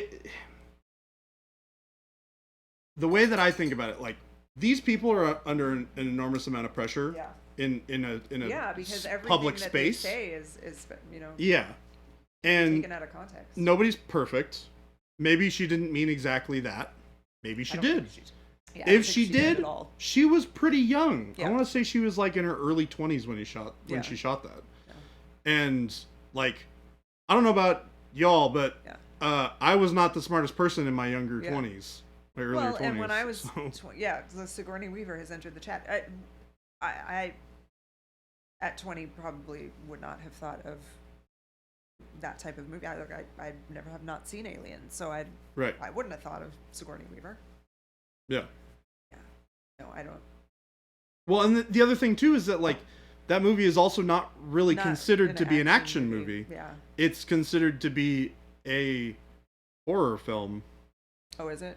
I don't know. Yeah. It's a young adult. I mean, the first one and the second one are a little bit of flip-flops of each other. One is more actiony than the other. And I would still consider that, like, I would consider that movie to be enough of, like, an action movie. Yeah. To like, give the nod to her for it. But I can understand the argument that somebody could make that, like, this is not really an action movie. Yeah. I think that action encompasses kind of a lot of... Yeah. You know. It's like it's a subgenre almost. Mm-hmm. Like, there are action movies, right? Like, I would consider the Fast and Furious movies to be action movies. Yeah. That's like they're action from start to finish. Yep. That's kind of the whole point of the movie. Yeah. And then they have the subtext of like drama, right? Because there's dramatic things that are happening. Yeah. There's like stuff between characters that's relevant. But it is predominantly an action movie. Like Die Hard. Die Hard is an action movie. Yeah. It's also a Christmas movie. Yeah. but also, you know, so like when you're talking about those movies being action movies, I'm not sure I would even consider Hunger Games predominantly an action movie. Yeah. It's more of a drama that of where there's a lot of action. Yeah, that's the thing. Is like I don't think anybody's looking at Jennifer Lawrence as the authority on all things, no, certainly action not. movies. Division Ring saying he recalls the particular kerfuffle that everybody was quoting action heroes that predated Lawrence herself by 15 years. Exactly. Yeah. It reads And Telson Telson said first action hero woman. Pamela Anderson is considered one from a few of her movies. She's considered an action. Maybe she's done an action movie, like wasn't that Barbed Wire was an action movie, but she's definitely not the first. Yeah. You can't be a 20-something-year-old person, because how old is Jennifer Lawrence? She's got to be like... She's probably in her 30s, early ish, 30s, maybe a little older than me. Maybe? Yeah. We can Google it real quick. But she's like within the vicinity of like my age. Yeah. And anybody who's my age cannot consider themselves to be the first at anything. No. I'm gonna be honest with y'all. It's not how it works. Born August 15th, 1990. Oh, so she's 3 years older than me. Okay. 33. And Hunger Games was 10 years ago, 12 years ago. So she definitely would have been like pretty young. Yeah. If Die Hard is a Christmas movie, then Princess Bride is also a Christmas movie. What? I mean, I haven't really seen that movie, so... I have. Would you consider it to be a Christmas movie? I would not, but I'm interested in the perspective that I might be missing. Yeah. What am I missing? Please enlighten us. That's not? Or is this your way of saying Die Hard is not a Christmas movie? Yes. This is Shatterpoint, right? Yes. Yeah. Telson. Telson. This is a 501st clone trooper from the starter set of Star Wars Shatterpoint.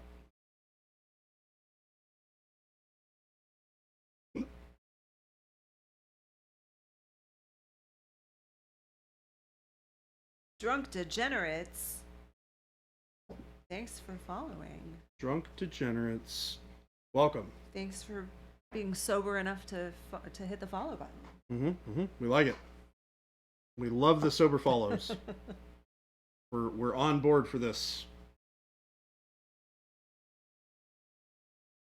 The entire Princess Bride movie is a grandpa reading a story to his grandson, and the scenes in the bedroom you can see Christmas decorations on the walls. I don't recall Christmas. I mean, he's homesick from school, and his grandpa comes over and reads him the story, but I don't remember the Christmas stuff. Yeah, Gremlins is a Christmas movie. That happens. So here's the thing.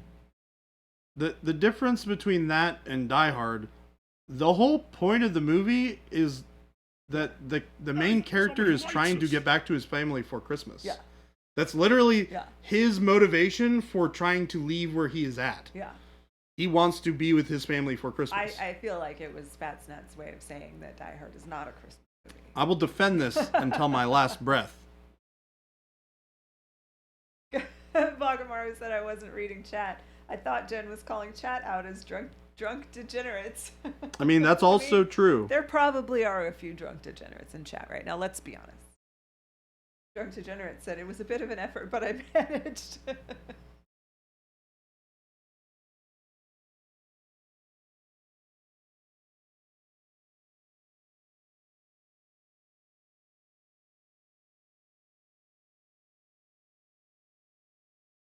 But yeah. TLDR, the morning show is really interesting. Okay. I've been like watching it pretty much nonstop for the last like 3 or 4 days. Okay. So we'll see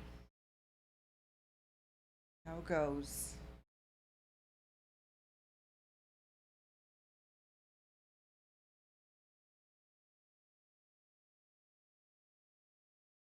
Thank you, drunk. Man. Have a great night. Have a good night. Stopping by, and hopefully we'll see you again sometime. I will say, back tomorrow. I really miss the newsroom. That was such a good show. That was one we need to go back and watch that because. Have you not seen it? Well, that was one that we watched a few episodes and then kind of forgot about it. Oh. For whatever reason, this has happened to us many times before. Got it. Like, oh yeah, we started watching that. Yeah, we this show never is finished it. spectacular. Yeah. It's absolutely incredible.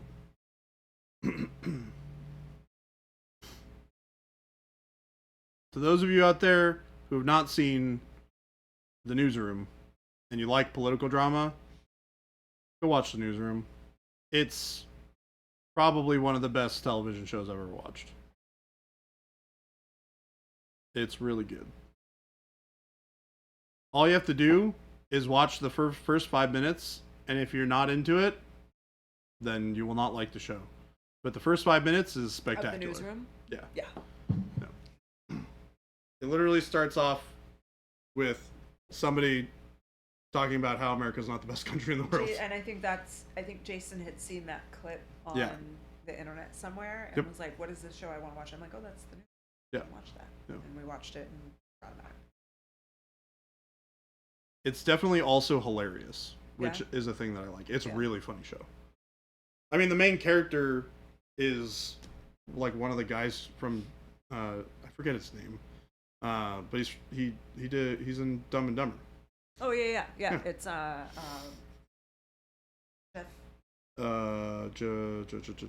Jeff. Whoa, what? I really like this actor. Why the heck can I not remember his name? I can picture his face. Yeah, same. He's he's one of the main guys in Dumb and Dumber.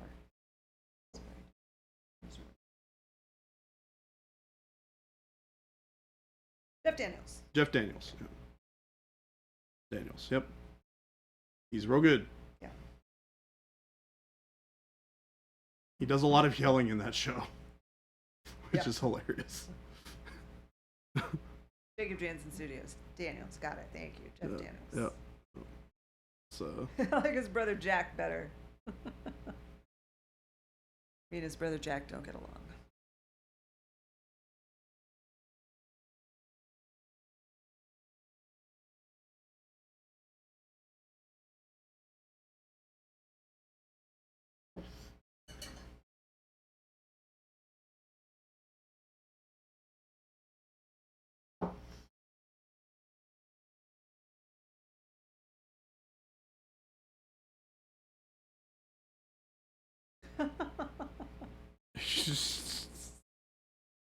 How about A Christmas Story? How do you feel about that? Is that a Christmas movie? I don't care what Bruce Willis says Die Hard is. His decision does not make the movie a Christmas movie or not.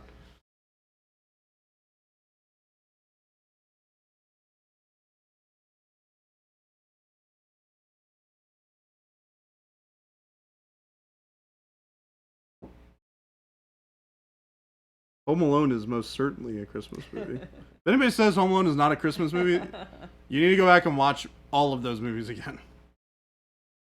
Well, specifically 1 and 2. Who cares about the rest of them?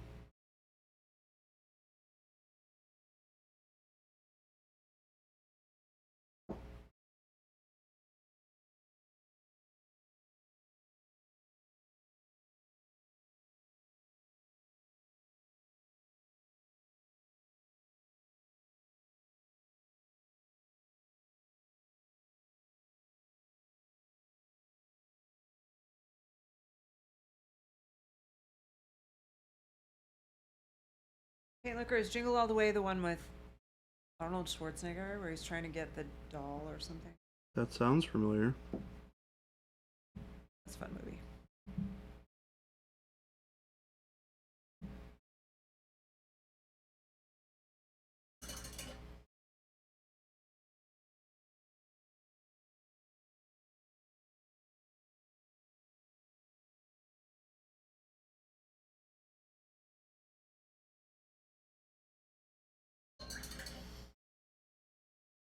All right. That is that guy. Just gonna do the base real quick. Dry brush. Yeah, dry brush. So how many of these guys are in and like do you have to paint for a game? 8. 8? All the same? Like No, this? no, they would all be different. They're all different. Yeah. I have quite a few of them painted at this point. I want to say I have like 10 or 12 models painted for it. Oh. So I can certainly play games. Mm.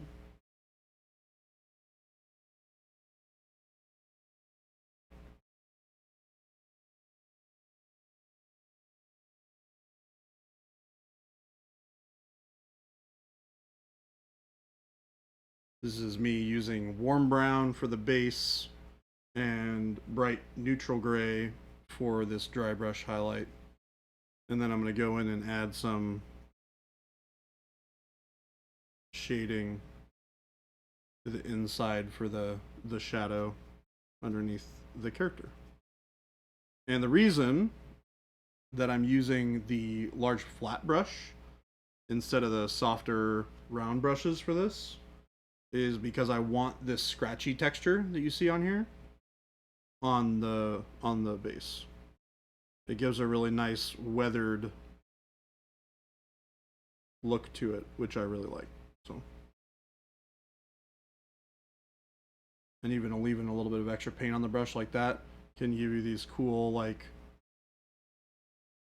over painted areas. You can get some cool effects with that. Fortunately, a brush we do not make anymore. Yeah, we don't? Really? Mm-hmm. Oh, that's a bummer. Maybe I shouldn't use this. Oopsies. I done it again, chat. Done goofed. I wonder if there might be some still. I don't think so. It's been a long time. Now you got me curious. You can also do this with a large, soft, round dry brush like the ones that we sell.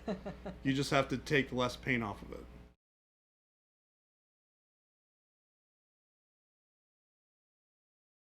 I just like to keep those nice and not soft. Available. BabyJ about to get terminated. Jen, don't tell on me, please. Call it a prototype. It's fine. Oh, we have flat chiseled brushes. We have angled dry brushes. Yeah, that'll work. That'll work too. It'll do the same thing. Yeah. A little smaller. The DA2. Yeah, this is an old bomb. That's out of stock right now. Just so you guys I can prove to you that this is a brush that we used to make. DA2 out of stock. DA1 out of stock. That's not a great sign. We're getting our brushes situated. We're working on it. We're working on it. I mean, we've been in a pretty good place on brushes for the last some good month or so. Good stock of some of our synthetic singles and our sable singles, and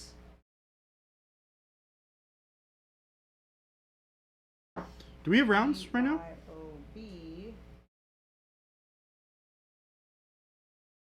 IOB. You can mix and match singles. So if our brush sets are out of stock, that doesn't mean you can't get brushes. You can still get the set discount by mixing and matching across the range of brushes to build your own set. So you can get, once you have 4 brushes, you get a discount. So you could do 2 synthetics, 2 sables. You can mix and match however you want. It's a great way to start out. If you love the synthetic 4, you can get 4 of those and you get them a discount. It's your own personal set. Christmas Sushi's favorite brush is one of the angle dry brushes.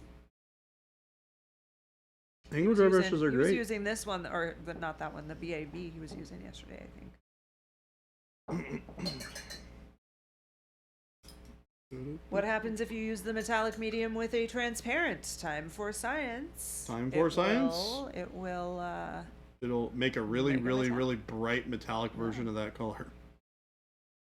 Yeah, the one that Jordan was just using, the BAB. He was using that one yesterday. Chris was.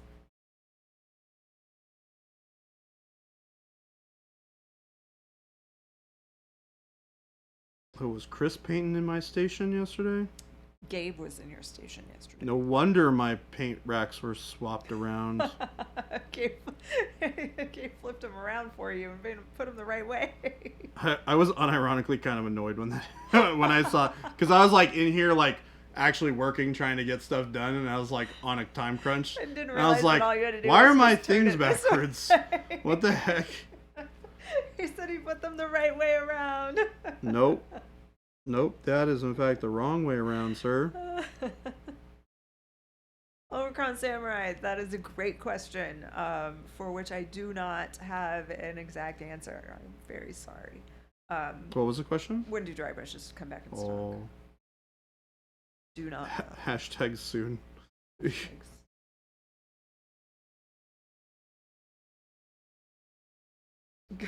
said we left the campsite better when we left it. Yep, there you go. What you're supposed to do. That is indeed what you're supposed to do. You know, Christmas Sushi was in Jason's spot. Gabe was in yours. So they did actually get a chance to do their stream. They did. Yes. Okay. Friday we did it on Monday. A bust. Yeah, I heard about the that. Internet. But since we figured Jason would be pretty tired, he was. Yeah, I'm surprised he came in at all. He did a lot of talking though. Yeah. he we were talking about it, and he was talking to me about this week, and he's like, I'm gonna have to go in on Monday. I'm like, I'm so sorry. Because he had a lot of stuff to do, because he's like we said earlier, he's not here right now, and he's not here on Thursday, so he's gonna be out of the office quite a bit this week. So he had to get a bunch of stuff done. Poor Jason. Remember, I was here. There was not going to be a go back. Yep. Yeah, you can't say that when Jen's here, because Jen will 100% tell you how it is. Pretty much going to get shot down on that one. Yep. And I defer to whatever Jen says. So. Omicron, the DD3, the big round dry brush is in stock right now. The 1 and 2, which are the small and medium, those are not currently available. But if you're looking to try one of the dry brushes, the big one is really good, yeah. That's the one I use the most. Yeah. In fact, I think I use that one almost all the time. Oh, you're saying you're not sure you want the big boy. Sorry, I probably should read your whole thing before I answer, before I start saying anything. The big one is really good, though.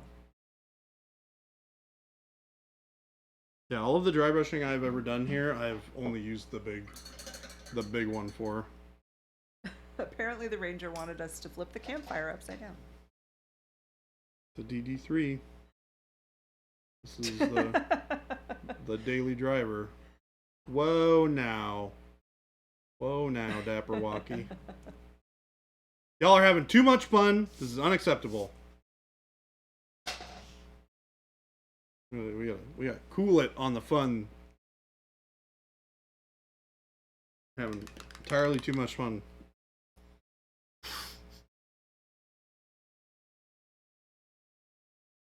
Did you see Gabe's question to Nope. you? Oh. Nope. He said, how angry would you be if I randomly flip your paint? How angry would you be if I randomly flipped all of the stuff in your office around?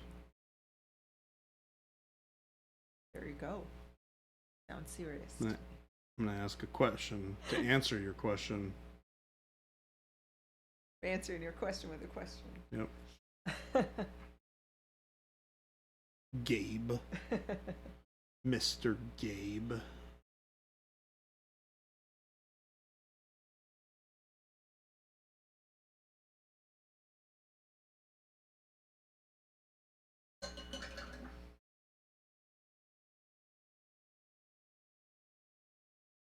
Haunted Monument Shop, rest of October. Someone come in and mess his paints up.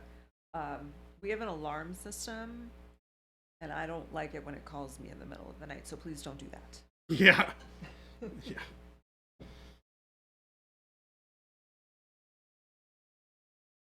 Luckily, you guys live close enough so that you're not like, hey, Jordan, can you go run over and make sure that nobody broke in?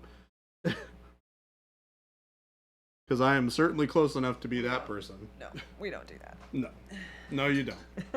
I would, though, if you asked. No, we wouldn't. We don't usually come here and check it. Thankfully, it hasn't. We've never had a problem. We had one time it went off because Brendan had these metal, like, wall things, like decorative. Okay. They were like prints of, like, I feel like one of them was maybe one of them was like a Final Fantasy piece of art. Okay. They were like comic-y type character type things. Okay. And they were made of metal.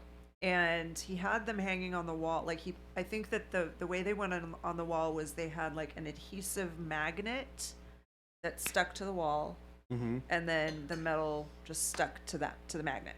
Okay, that makes sense. Yeah, and we got the middle of the night call from the alarm company. Your alarm is going off. I'm like, well, it shouldn't be.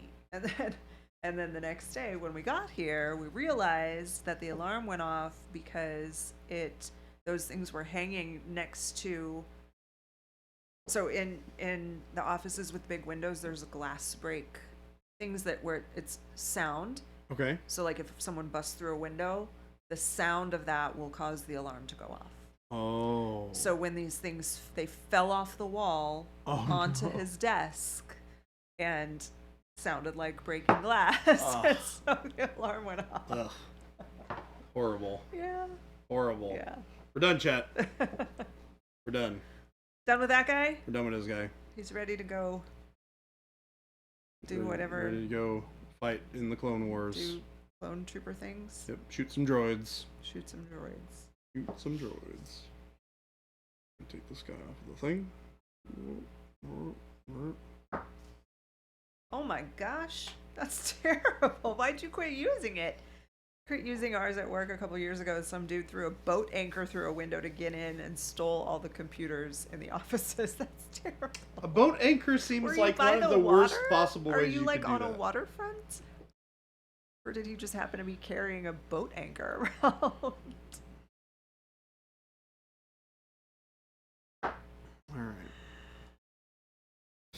Alright. Shall I paint some silver on What's some next? Space Marines? We're back to the boys.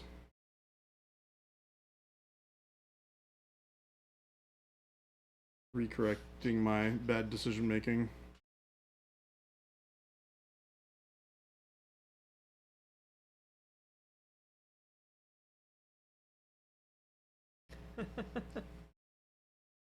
I mean, Bakamaro, that info would have been helpful a year ago when it happened.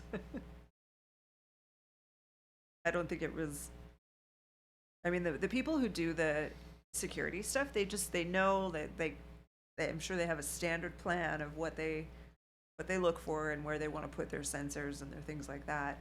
But I still am uncertain about certain parts of the building and how secure they are. Well, they definitely know better than I do. That's for sure.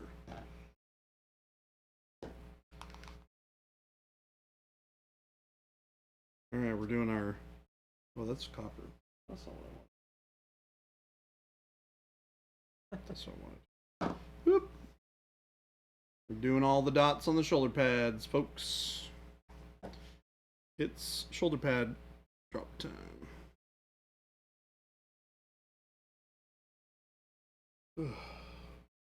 Man, I'm tired. That was a lot of flying. Yeah.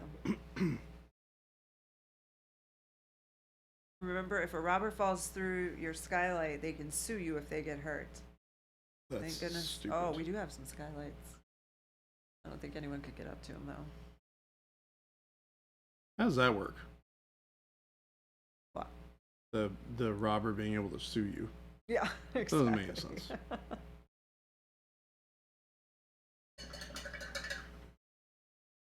Resin poisoning. I just jumped on because I'm getting ready to take a very long international flight. Thought about painting minis on the flight. Do you know if your go bags will pass to airport security without much trouble, assuming there's no sharp objects in it? Well, sharp objects obviously a big concern, but keep in mind that the paint will likely be considered liquid. So you might be limited to what you can carry on as liquids. Yeah, you can probably put like a few paints in a Ziploc bag, and you'd probably be okay. Yeah. Pick colors that you can mix, you know. But yeah, whatever you can fit in the that quart size. I don't think you can do more on an international flight.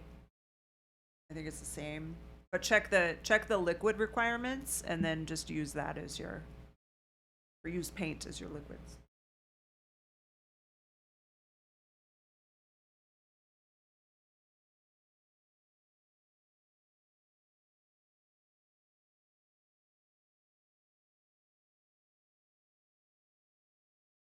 Painting all the little balls on the thing. Little studs. 8 painting studs. There's a gajillion of them on these guys. Yeah. Yeah, they're within the requirement of size, the individual bottles, but then you have that, and then once you have your individual bottles, they have to fit into like a quart-sized Ziploc bag or something like that. So you can get probably quite a few of them in a Ziploc. I mean, boy, when I traveled, I used to pack my Ziploc because I never wanted to check a bag. So I packed everything I could and like had my Ziploc just packed to the gills when I would travel.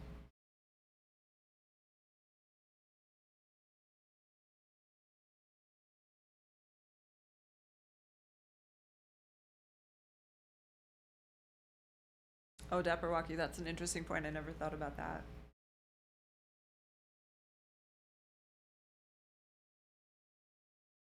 I mean, I've taken little like spray bottles, which I would think could pressurize. Any kind of liquid can pressurize, right? Yeah. On an airplane? Yeah.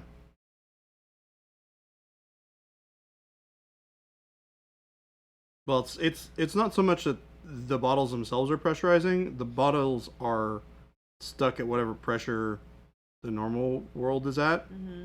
But the cabin gets pressurized. Right. Flight, no, that's what. so. But Dapperwalkie's saying even if you meet the fluid threshold, they may still give you a hard time about having it in containers that can pressurize. But I've taken like shampoo bottles, and when I open it, it like explodes. Yeah, because of the pressure in it. Yeah. So I think any type of bottle could do that, right? Yeah. On an airplane. Yeah, you'll be fine.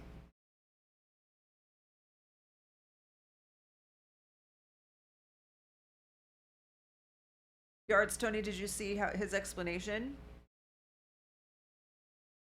A go bag would fit. Sounds like perfectly right there on a plane. Resin poisoning, that's it's a fantastic idea for a long flight.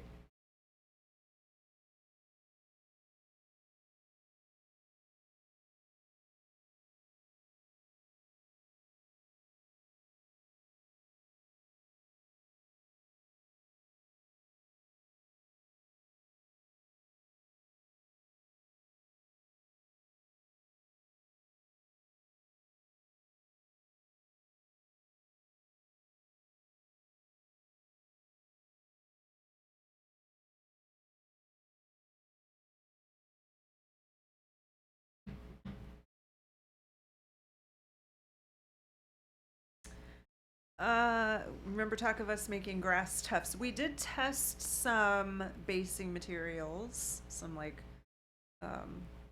leaves and tufts of, little things like that. But yeah, that I don't know whatever happened with that. I think Jason followed up and it didn't work out, and I don't remember what happened with something happened with the supplier maybe. It was a long time ago. I'm sure it's still on the list. Because it definitely is something that there's a need.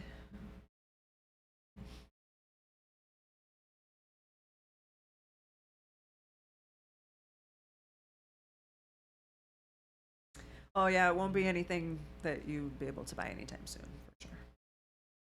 Yeah, it is not on our immediate radar. So, Tony, you're right. It might be like in coach, it might be a little rough. Yeah, you'd probably be okay in first class, but he's international flight in business class. I think he'll be okay. He'll have room.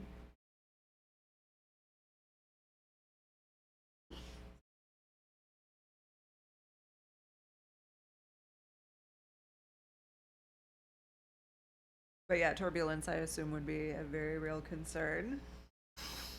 Yeah, maybe don't try and paint really, really fine detail on a plane. Just do your base coats.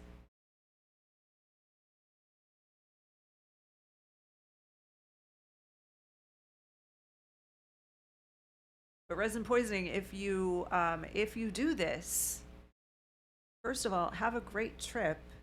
Secondly, please come back and tell us how it goes. Yeah, let us know about your experiences. How it works for you. Because we've had a lot of people ask about just using the go bag just to transport paints on an airplane.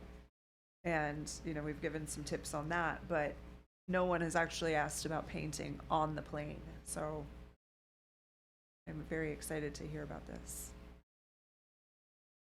Next time I'm on a flight, I should just ask a flight attendant. Just be like, so, there's this question that I have. I would imagine that flight attendants see lots of weird interesting stuff. Ways that people pass the time. Yeah. They're probably like, that's not the weirdest thing I've ever heard of. Resin poisoning is going on a safari. Oh man, you going to Africa for a safari, maybe? Following a pride of lions around. A walking safari following a pride of lions around. Walking? Yes. Yeah. That's kind of crazy. Do the old go bags still exist? They do not. Well, we have them here in like our little monument museum, which doesn't actually exist yet. They're probably in Jason's office somewhere. But we have one of each color. So they still exist. They are not available for purchase. But we do have new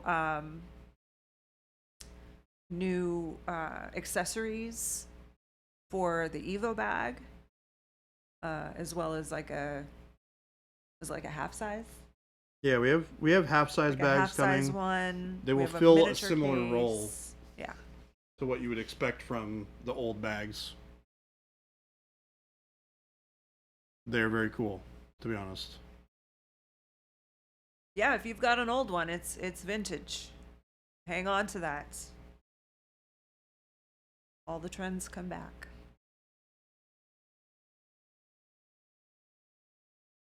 South Africa, going on an exploration with a couple of Sangha tradesmen so I can do some nature photography. Oh my gosh, that's amazing. It's my other ridiculously expensive and time-consuming hobby. I have a friend who wanted to go to all of the continents before she turned 40. And wow. She did. That's a heck of a... Yeah. She's a, major traveler. She loves to travel. And, yeah, her pictures from Africa were incredible.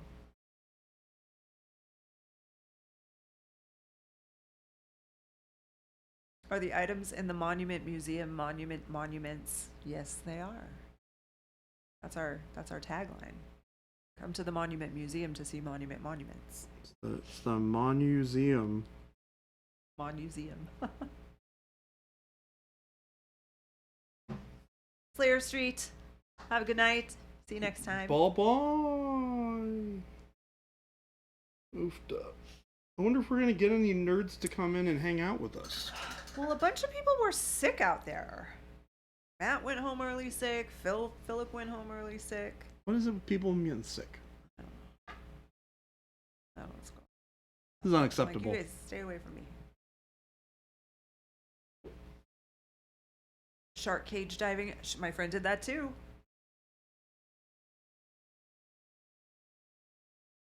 Gabe's got pickleball. That's fair. It's Tuesday. Yeah. Oh, hello. Wow. Huh? Oh, yeah? Okay, thank you. Okay, cool. Tell Jacob he has to come spend the next hour in here. Oh, I think he'll be okay with Yeah, he usually is. Yeah, he usually is. Yeah. Yep. I thought he was maybe going to play tennis, but he had said something about tennis this morning. He usually does that later on in the After? evening. Okay. Yeah. Are you guys, you're taking off? yeah. After everyone leaves. Okay.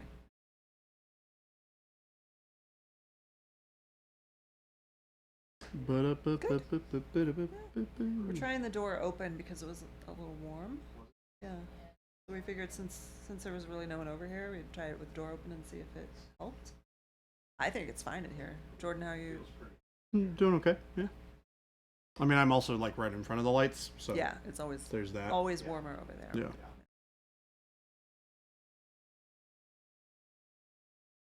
Have a good night. Thanks. Good tomorrow, sir. Sirs. Bye. Yeah, we'll talk tomorrow about the. Yeah. Okay. Bye.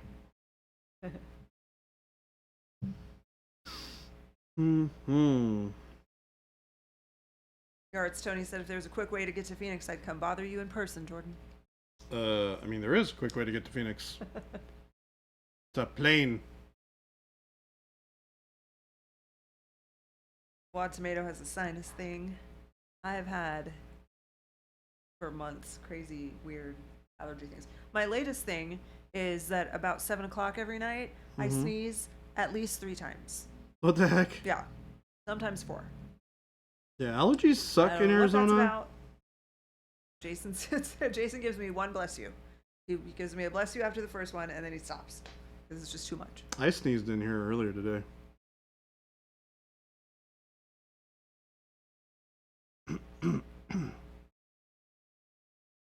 No, my allergy stuff is currently being tamed by the daily allergy medicine. Chair Hello. guy. Did you call me for something? Yeah. Was it for like something specifically? Voodoo doll is working. You are here remanded to your duty as chair guy. I'm still working. Dude, you're on camera right now. You got 2 minutes. You got 2 minutes. Okay. All right. It's your chance, Jen everyone. didn't tell you to leave. Ask Jacob questions. What are your burning questions for Jacob? Is it Jacob the chair guy? Jacob Chair Guy Q&A hour? Yep. Yep. AMA. AMA? Yep. AJA.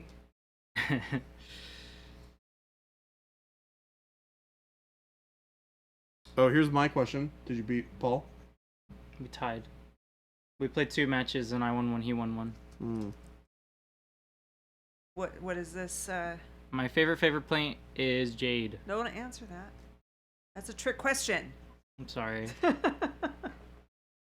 okay. We haven't prepped chair guy enough. When they ask about flavors of paint, you tell them to not eat the paint. I didn't say that you should eat it. I just said if I was forced to pick one. When you answer, that's a setup, right? Because then they're gonna say, well, how do you know? You must eat the paint. Okay, my least disgusting flavor of paint is Jade. They all taste the same. My favorite kind of chair are those like quarter massage chairs at the mall. Oh, those are good. Gosh darn it, Jacob. But do you ever stop and think about how many people have sat in them? And Oh. Jen just got him. There you go, Jacob. Not your favorite kind of chair. You just got. I now have to reassess what my favorite kind of chair is. You know what your favorite kind of chair is? What? The one that exists at your friend's house, where you and your friend are watching cool shows on TV, where you're hanging out, having a good time. These are more comfortable than that one. Oh. In My terms couch of, isn't like, the most comfortable couch in the world. Oh yeah. There's 15,000 different butts in those chairs. Exactly. That's like on the low Jacob end, comes too. over every once in a while. We watch shows. And do you have a comfy chair for him? I have a relatively comfy couch. Comfy couch. It is not as good as the couches here, to be Well, fair. but you know, the thing is though, it's the environment. Mm-hmm. It's not just about the It's chair. not about comfort exclusively. Yeah. The best This part. is a good question. The best part of working for Monument Hobbies is that I like all my coworkers. Yep. That's good. That's a good answer. Thought he was gonna say the snacks. Oh, The snacks are cool too. they're okay. Okay. Dang. Could be better. Whoa. I agree. Whoa. One of these days I'm gonna open But it. I never contribute to the request list, so Well, that's I why. have no room to complain. One day I'll walk in and the cooler will be full of like 800 flavors of Gatorade and I'll be content. And what? The cooler will be full of like 800 flavors of Gatorade and Yeah. that's when I'll be content. Oh, okay, that's a good day because you have lots of options. I'll say the snacks can no longer be better. When's your birthday again, Jacob? December 18th. Jen, we need to talk later. Oh, I got no. ideas. Oh.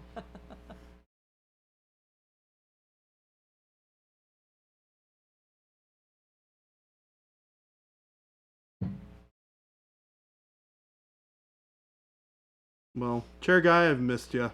I'm gonna go clock out. I'll be right back. Wow. I'll be back. He responds to a really nice thing that I say about him with, "I'm leaving. I'll see you later." See ya. This guy. Oh, we'll save that one for when he gets back. If he comes back. That'd be so funny if he just like clocked out and never came back. You never see Jacob again.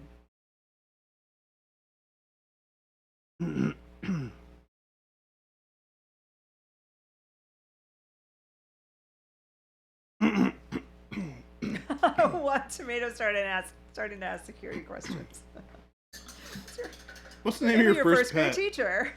What's the street you grew up on? Yeah, what street did you grow up on?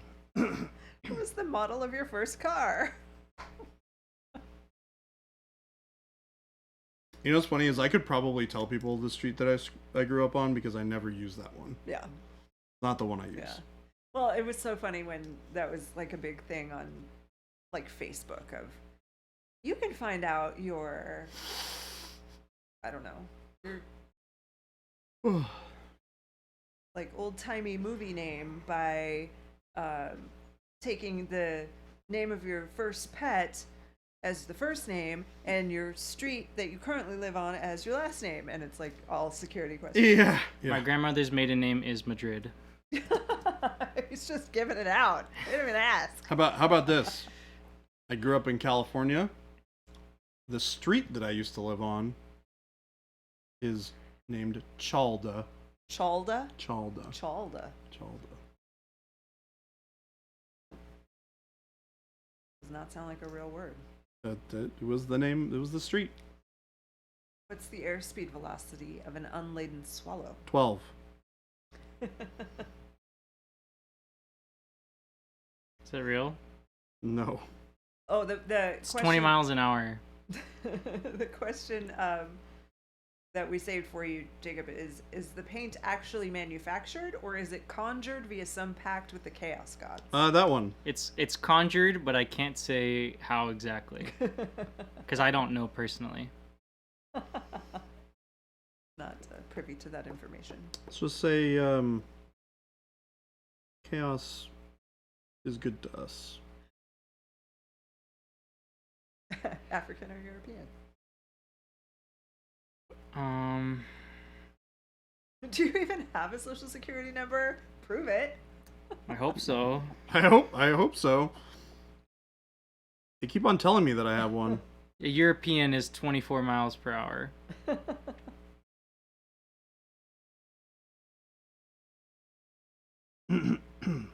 Is this a real factoid that you just looked up? I did in fact Google it. Oh my goodness. I haven't either, but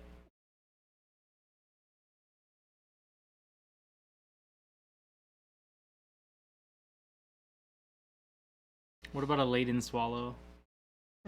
What about the laden swallow? What's its airspeed velocity? We I feel like the questions to Tim, join, we've talked about this before.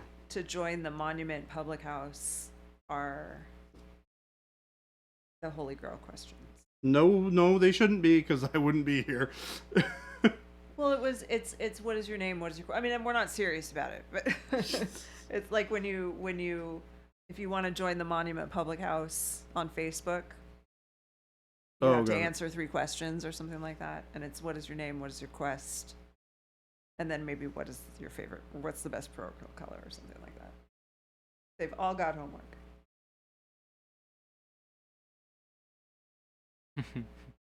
The airspeed velocity of an unladen swallow is roughly 4 times the speed at which you should shake your parochial pains. 5 miles per hour. I guess. I can't imagine it's like a bad idea. That's probably slower than most people should. I was gonna say, I feel like that's not. Yeah.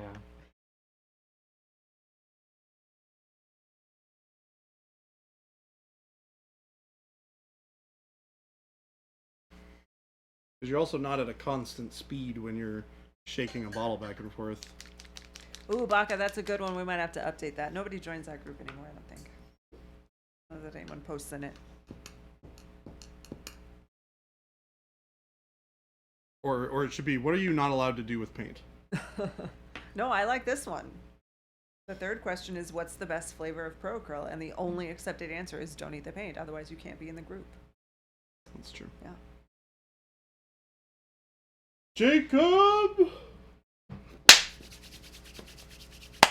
All right, high five time. Yay. We haven't done this yet today. One. Yep. Oh! That was kind of poopy. Come on. Oh! That was ish. I like the sound effects with it. There we go. We did it. Hurt my thumb. My hand's a little toasty. As a No, result. you just said you hadn't done that yet today. Do you guys do that every day? Most days, yes. And that I just haven't seen it? I've never seen it. Oftentimes. Pretty out of touch. No, you just are busy doing real things. Like work. What is a cool unintended use of Pro Acryl paint you've discovered? Not eating it. That's not undiscovered. That's perfectly discovered. There's documented evidence that you should not eat the paint. Should not Correct. eat the paint. Welcome to the chat room. What? Did it blip out for a second? Yeah, I don't know. Seems strong. Everybody's still here? Hello, everyone. Say hello in chat if you're here, because we got just a Hi, weird chat. thing that just welcomed us to our own chat room. Nope, we left. Okay, good. So now we can talk about them. Yay! You guys see what Bakamaru said earlier today? I did. If someone asks, "Are you a god?" how do you respond? Yes. Perhaps. Perhaps. I don't know. Wouldn't you like to know? You say yes until they figure it out. And then you say, what were you thinking this whole time? Would never be. Why would I would, what do you mean? Jacob, are you a god? Perhaps. Maybe. Uncertain, maybe. That'd be cool. It'd be cool. I'm not opposed. I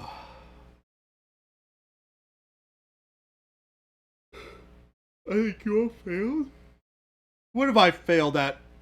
Wad tomato N. Is there a right answer? Is this another one that went over our heads? You say, you may choose to worship me, then we shall see. Is that from Ghostbusters? Is that from Ghostbusters? That's before their time, for sure. I watched Ghostbusters. I've I just seen don't Ghostbusters. remember the quote. Yeah. Must have been from Ghostbusters. If Like no one the is original observing, one, the original. I've seen the original Ghostbusters. yeah. If no one is observing, I do not, in fact, exist. I am not real. If a tree falls in the forest, does it make a sound? Yes, it does. Therefore, you exist, Jacob. It's cool, I guess. Also, chairs exist, so you have to exist. Because you are a chair guy. I'm gonna go sit in the chair.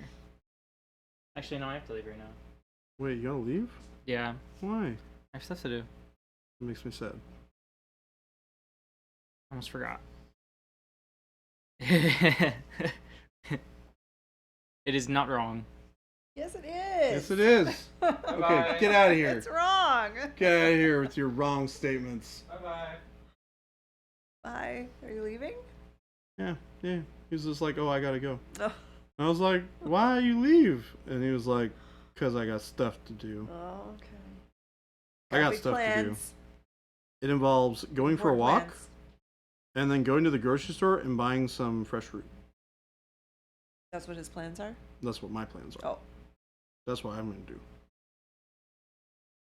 I went to the grocery store yesterday because Jason went home early to tend to the beast. And then I made him enchiladas. That sounds pretty good. And then I ate the rest for lunch today. I still have lunches for the next day. Oh, I should probably get some chicken and stuff. Or I can probably eat what I have in the house until Friday. I have enough food at the house. Just not all super healthy. Jade's back with her sciencing. Transparent blue, thinned with water, small addition of transparent black for depth, then equal ratio of metallic medium equals amazing pearlescent transparent blue to go over bright jade scales. That sounds beautiful. Beauteous.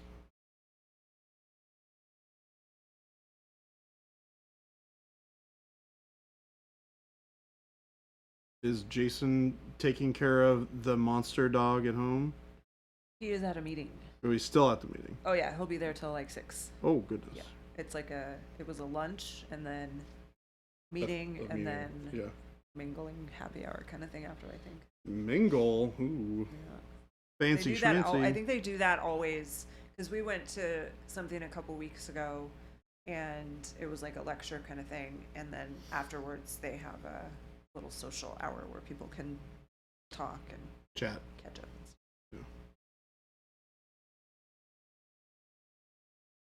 Yeah, Lumberjack Tim, I saw Ghostbusters when it came out and haven't seen it since.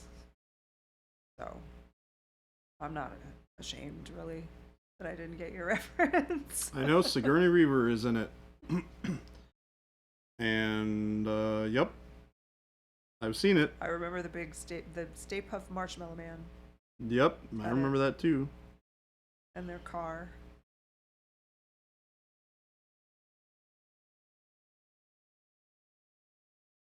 Oh, that's awesome, Yards Tony. Yards Tony is going to try that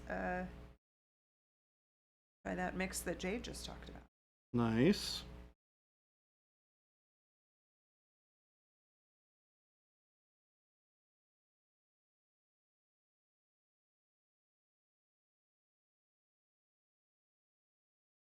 Gosu also gonna try it. So many people trying new things. Jade doing the Lord's work today. Yep. Ghostbusters and Teenage Mutant Ninja Turtles were basically my life from 3 to 10. I was never on the TMNT train. No. Yeah. I don't know if it was just because it was before my time. Yeah. Yeah, it was before your time. I think it was. Yeah. So I remember when Teenage Mutant Ninja Turtles came out, when they were really popular, I was like 18. I had just graduated from high school, and I worked at a preschool. And, well, actually, first, before that, my brother and sister, my dad, my stepmom, my grandparents, my brother and sister, all came from Minnesota to my high school graduation. And my brother was obsessed with Ninja Turtles. In fact, I'm sure I have a picture of him somewhere with, like, the bandana and, like, the turtle on the shell on his back.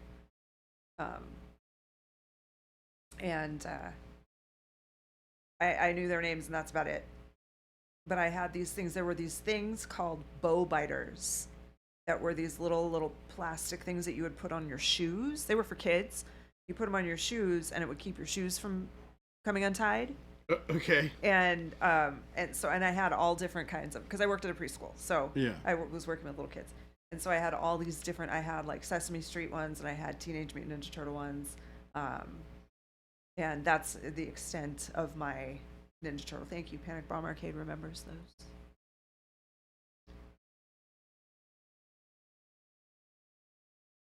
Definitely a picture of you with Ninja Turtle PJs, Wad. Yeah, it was that time period. Recently, I assume. I think Yu-Gi-Oh was my big one growing up. Yu-Gi-Oh? Yeah, during my younger years. Yeah.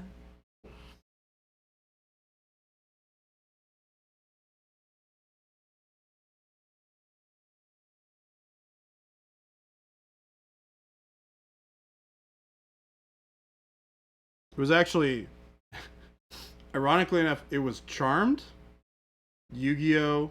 Charmed. Yeah. Cool, because it was on Yeah. at the time that I would be at home. Yeah. And it was, fantasy story or whatever. Yeah. I don't understand what the heck was going on. and it was airing a lot back then. Yeah. I think it was also on the same channel as the Cartoon Network was. Oh, It was on channel 13. Charmed So, was watched a lot of that as a kid. the three girls, right? Yeah. Okay. Yeah. Like the witches, they were sisters and they were witches. Tim, I used to watch Charmed with my mom because of Alyssa Milano. Alyssa Milano is that one. Yeah. Alyssa Milano. Yeah. Was Shannon Doherty one or no?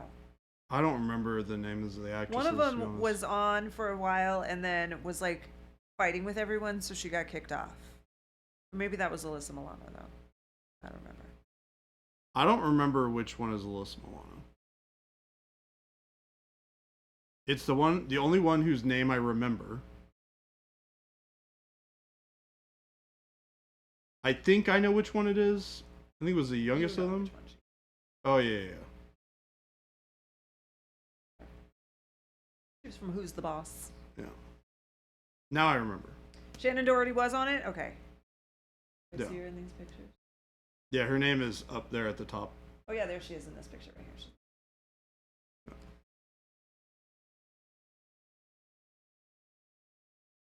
Yeah, she was on it for a while. And then she left. Marilyn Manson's ex-wife. Marilyn Manson's ex-wife. Evan Rachel Wood. She wasn't on Charmed, was she? Maybe? No, this one is Marilyn. Oh, Rose McGowan. That's Marilyn Manson's ex-wife. Oh, got it. Charmed was great. I have no idea what the story even was about, but early teen me enjoyed those ladies. Yep. Yeah. Pretty ladies in their low-rise jeans. Yep. I'm not afraid to admit it. I mean, it also the story content wasn't horrible either. Yeah. Witches. Yeah. I mean, I liked witches. fantasy stuff. Yeah. So all that kind of nerd stuff was like, oh, cool. Yeah, this is interesting. Look at this in the little things to filter your search results. Crop top and jeans. That's funny.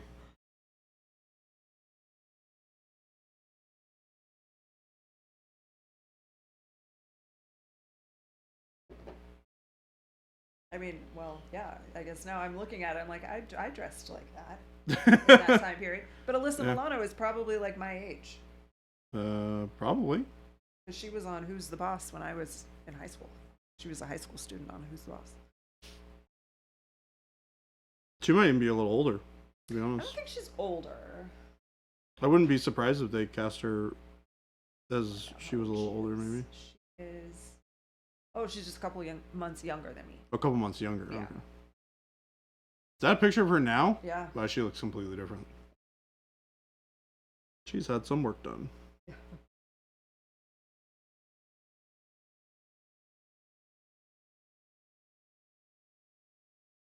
I don't know who in Hollywood decided that the 90s and early 2000s had to be filled with goth ladies, but I think they did the world a service. It was a trend that went pretty mainstream because I for sure wore black nail polish and really dark lipstick, but I was in no way goth or emo or anything like that. Yeah.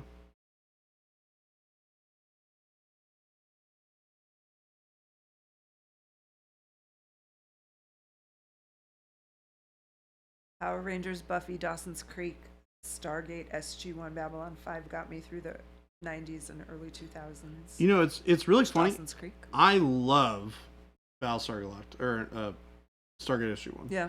Well, and you like Battlestar Galactica too, right? I do. Didn't we talk about that one day? Yeah. I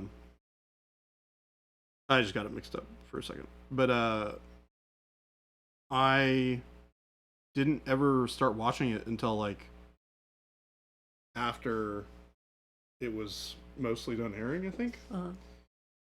Which was really interesting. Like in syndication or? Yeah. Well, I mean, like it was reruns? on, but it wasn't actively airing new seasons. Yeah. Or maybe it was. I think it was. It might have been. I don't remember exactly when I started watching it. But I really love that show. That's another one of those really, really fun shows to watch. Good humor. Fun stories. Great characters.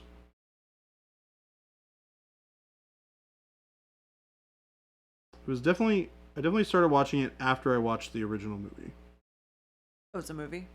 Well, there was a movie that started it Oh. that has James Spader in it. Oh. It's James Spader and gosh, what's that guy's name? Help me, chat. What's his name? The guy who plays Kurt Colonel Russell. O'Neill.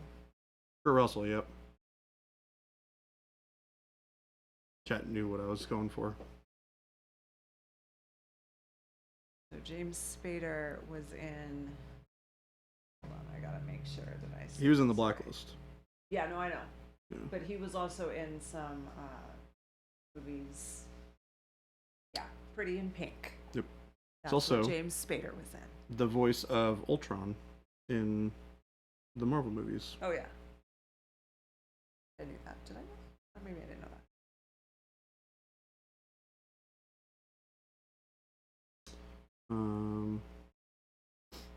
I watched Boston Legal with him in it, which was really funny. I watched Boston Legal. I remember that show. Yep, I watched that show a lot.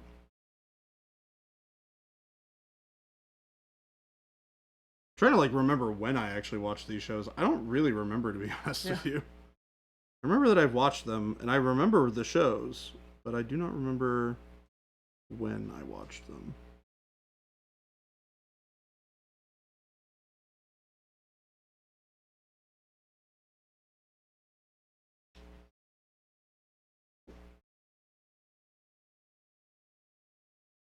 Yes. Oh, he's in The Office? He was on a few episodes of The Office. That's funny. I can see that.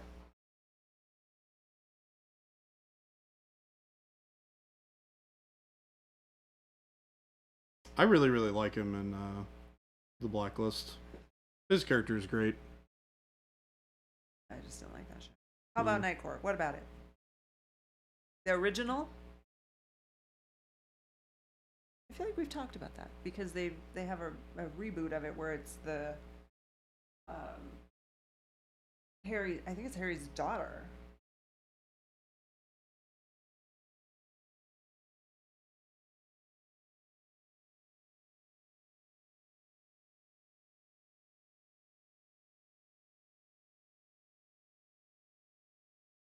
Did anybody ever watch the really kind of terrible rendition of the Dresden Files in TV format? That's a question for you guys. I know he's not asking me. No, I know you have not.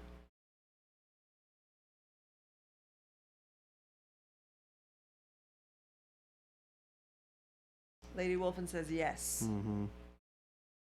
Was not great. Which is a shame because I actually kind of liked that character as Dresden. I feel like he fits in a lot of ways. He doesn't have the physicality of Dresden, but he definitely speaks the way I would expect Dresden to speak. Exnilio said, "You mean the wonderful one?" Lady Wolfen said, "Nope, it wasn't. The books are awesome. LOL." It's one of those things that if you watch it in a vacuum, the show's fine. Okay. And if you've never read the books, Okay. the show's fine. Okay. Because I didn't start reading the books until after I watched the show. Okay. And I liked the show. I thought it was fine. But if you know the book, In hindsight, yeah. the show is terrible. Because, man, it like takes plot points and just makes them not even remotely how they're supposed to be. Yeah. Like, one of the like really bad characters from early on in the show or in the books is like a weird love interest for him in the show which makes absolutely zero sense whatsoever. Yeah. It's really bizarre. And like none of their history is correct. Yeah. It's bizarre. So it's basically just a completely different story. Yeah, pretty And much. why do they call it the same? Yeah. Yeah. It's bad. Especially once you like, when you know what the real version of it is, you're just like, Well, that's why didn't they frustrating, just 'cause do it that? is. It's like, why did you have to give it the same name? Why couldn't you just call it something new? Yeah, just make a different show. Yeah. They just wanted to attract the attention of all of the people who liked it and then ruin it.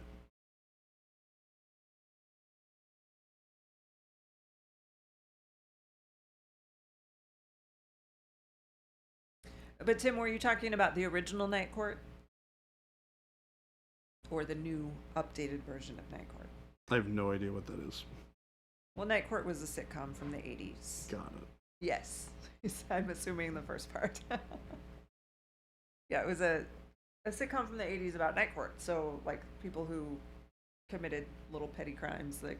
Oh, okay. You get to see the judge now. Got it. And, Okay. Yeah. The original. I have been watching Cheers, which is really fun. WKRP in Cincinnati is a great show. That I think is available to stream. I might have to stream that because that was a great show. At least the, a few key episodes. Oh, you know what I figured out at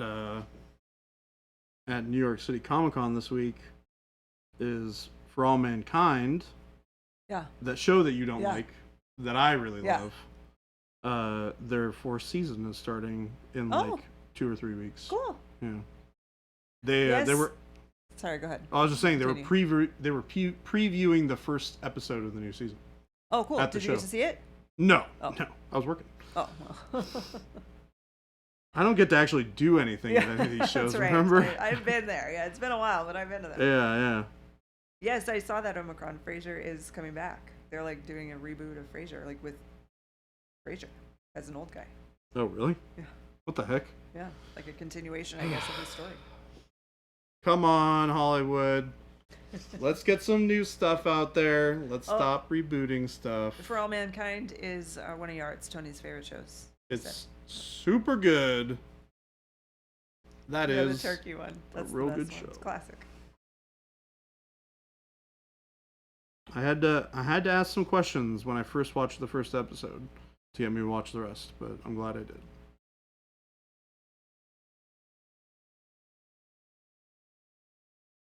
Les Nessman, right?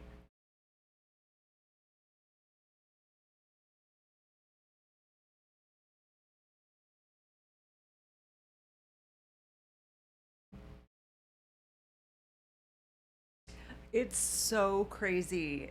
So like watching the beginning, the first season, seeing how young they all were. Who? And okay, so here's a weird thing about Cheers. So I was watching an episode of Cheers, and there was a guy who came in, maybe he was like a regular or something like that, and he was talking about how he and his war buddies get together for a reunion every year.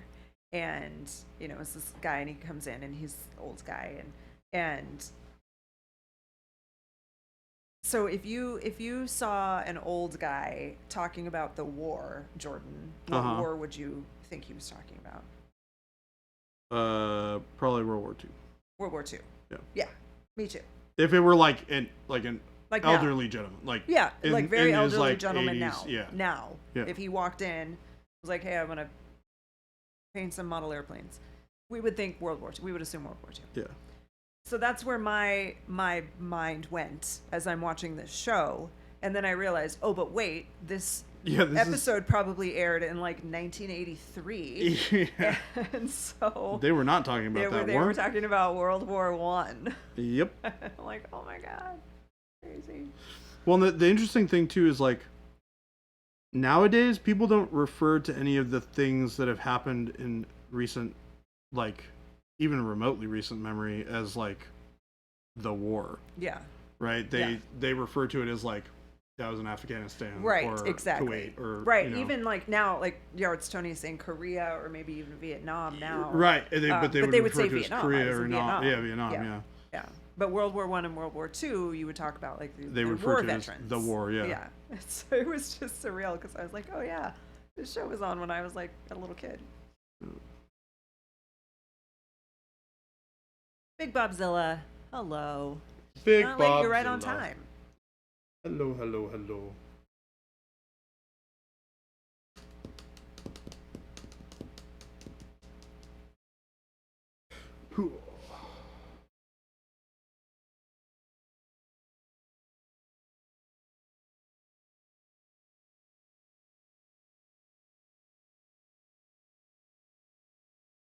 Yeah, exactly. It goes through. There's very, very few. That's why, I mean, and on the show, the guy who walked in was very, very old, and I was looking at him, and I'm like, yeah, I see him, and he kind of is what I picture when I see, because they still do they just did it recently. They call it like a some kind of flight, and there's a name for it where they fly a whole bunch of World War II veterans to some location for some event. And they just had it recently, and it's always on the news. And like you can picture, like if you think about a World War II vet, you guys all probably can picture what I'm talking about, right? They're like, they seem very frail now, white hair, kind of hunched over. Yeah, honor flight. Thank you, Jade. Because they would have, because it was like 40s, right? And Yeah. They would have been like, Yeah, so 20, now they're so they would have approaching been 100 now. Yeah. Yeah. Man, we're gonna live in a world not too long from now where there are no vets left over. I mean, not for like yeah, not major world events like that. yeah, that's crazy. It's like really Although crazy maybe to think now, about. who knows the way things are going now. At the VA, yeah, very few left. The majority of old vets now were Vietnam, maybe Korea. Yeah, because like my parents' age would be Vietnam. Yeah. Because my when was mom Vietnam? would have turned 70 at the beginning of this month. Was it Vietnam was in the Late 60s, early 70s. Okay, that's what I thought. Yeah. Yeah, that's why we just need a new big war. No, I'm not even going to say that out loud. Nope. I'm not manifesting that. No, we do not. Mm-mm. Yeah, my grandfather too. Both mine were World War II, but they were long ago. Were they even? I mean, both my grandparents passed away in the 90s. My grandfathers.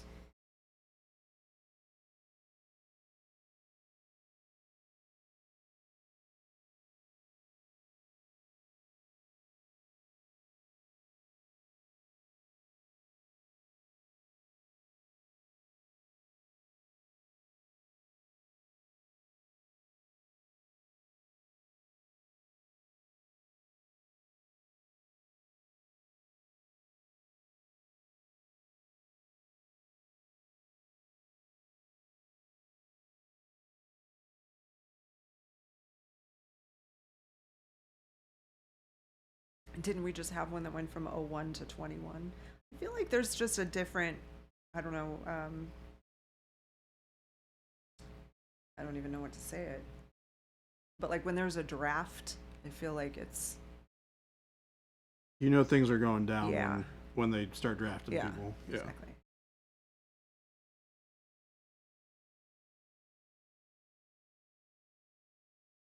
It's so fascinating, right? To think about the history and the things that they've seen. Like I didn't talk to my grandfathers about their experiences because I was a kid. I didn't, it was boring. I didn't care about that. Yeah. But after my dad's father passed away, actually no, that's not even true. It was after my dad's mother passed away that I went up to Minnesota and we went through her house and packed up everything and cleaned everything up. And I found some really cool stuff. My grandmother was in high school during World War II, and she had done this big like scrapbook project. It was for a school project, and I have that, and it's original like news clippings and things like that from World War II. Oh wow, that's crazy. Yeah, my grandfather. I have a diary of his from when he was stationed in France, and I have tons. He enjoyed photography, and he had a camera with him, and so I have a ton of pictures that are these crazy little. They're just teeny little black and white pictures, and they're the coolest. Some of my favorite things that I have. It's always amazing to hold some of that history in your hand, right? Yeah.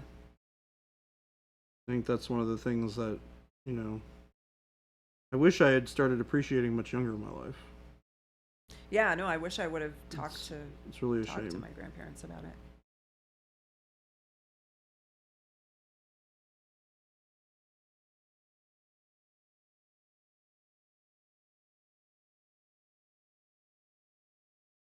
Why do these guys have to have so many spikes on their heads? This is ridiculous. Blech. And only on one side. Why are they only on one side? One side of what? It's only on one shoulder. Oh no, I'm talking about the spikes on their heads. Oh. They have little teeny tiny spikes on their heads, Oh. Oh yeah, they do. which I thought you were are talking about the shoulder obnoxious. things. But why are the little bumps only on one shoulder? I think that's just a style thing. It's an aesthetic choice. Gotcha. Typically, the shoulder pads are generally asymmetrical. Okay. Like these guys have that on that side, Uh-huh. and they have that on that side. They're generally not the same. I see.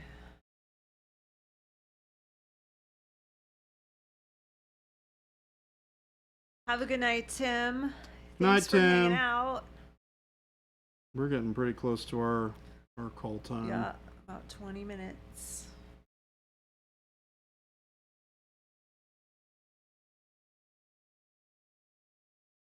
Oh, that's rough, Jade.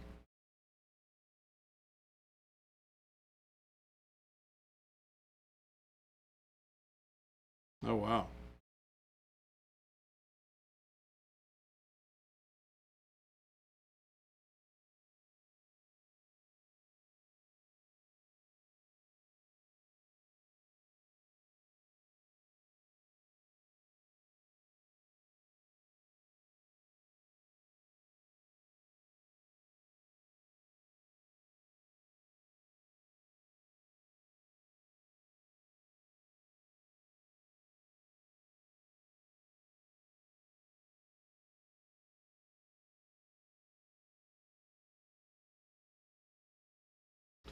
It's interesting how families handled all of that. Mm-hmm. Everybody is a little different.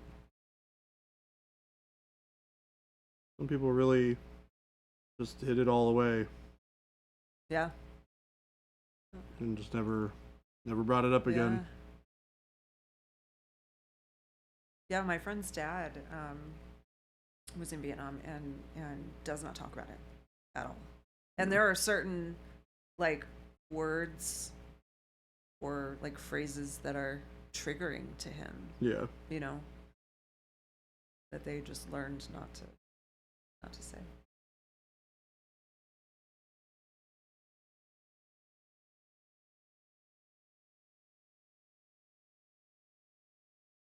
Vietnam also had the stigma. Like Vietnam vets have the stigma of being incredibly disrespected when they came back. Oh really? Yeah. There were a lot of people that were very against that war and very outspoken about being against the war. Oh yeah. And That's you know, true. I mean, you see it if you've seen Forrest Gump, you kind of see it. Some baby killers.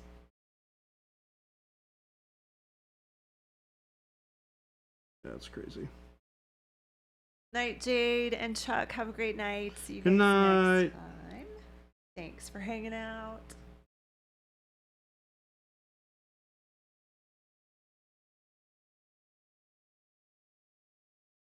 Route, yeah, we go till 5 p.m. Pacific Indeed. on Tuesdays and Thursdays. So we got about Indeed we do. 19 minutes, 20 minutes left. We're coming up on the end of the day. We're coming up on the end of the day. Whew.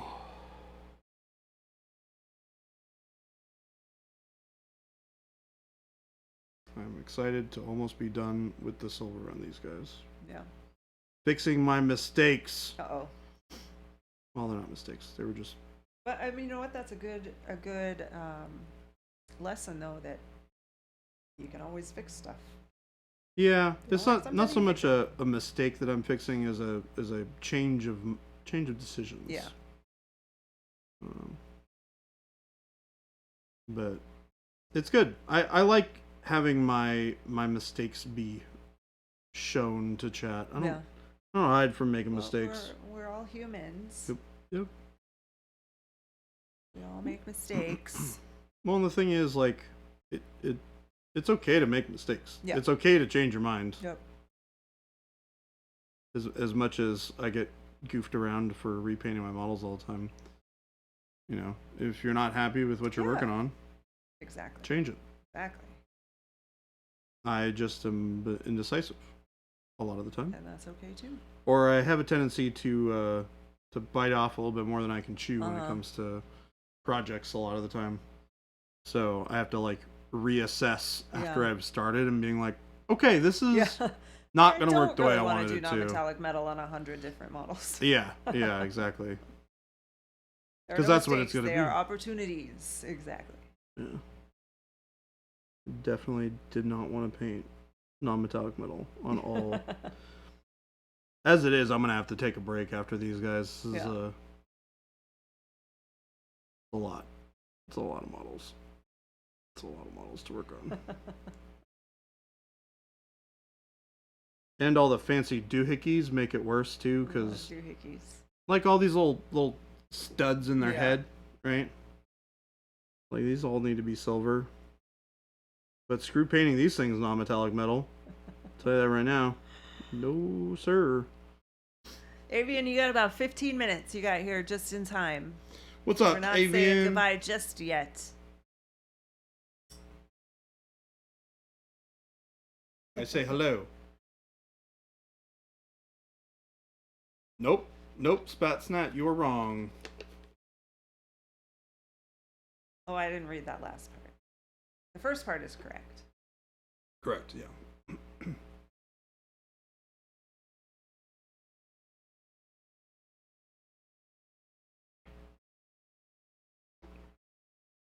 No, they will not. It's so funny. What did I Google? I Googled James Spader because I needed to make sure that he was in Pretty in Pink.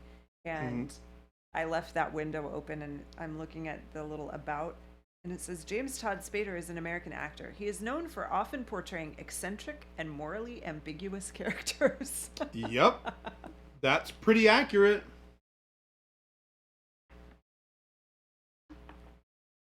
Other than lower back pain, what? That was definitely his character in Boston Legal. That's for sure. Morally ambiguous. Yeah. He was morally ambiguous and Pretty in Pink, too. From the beginning. 1986. Yep. Played a terrible person.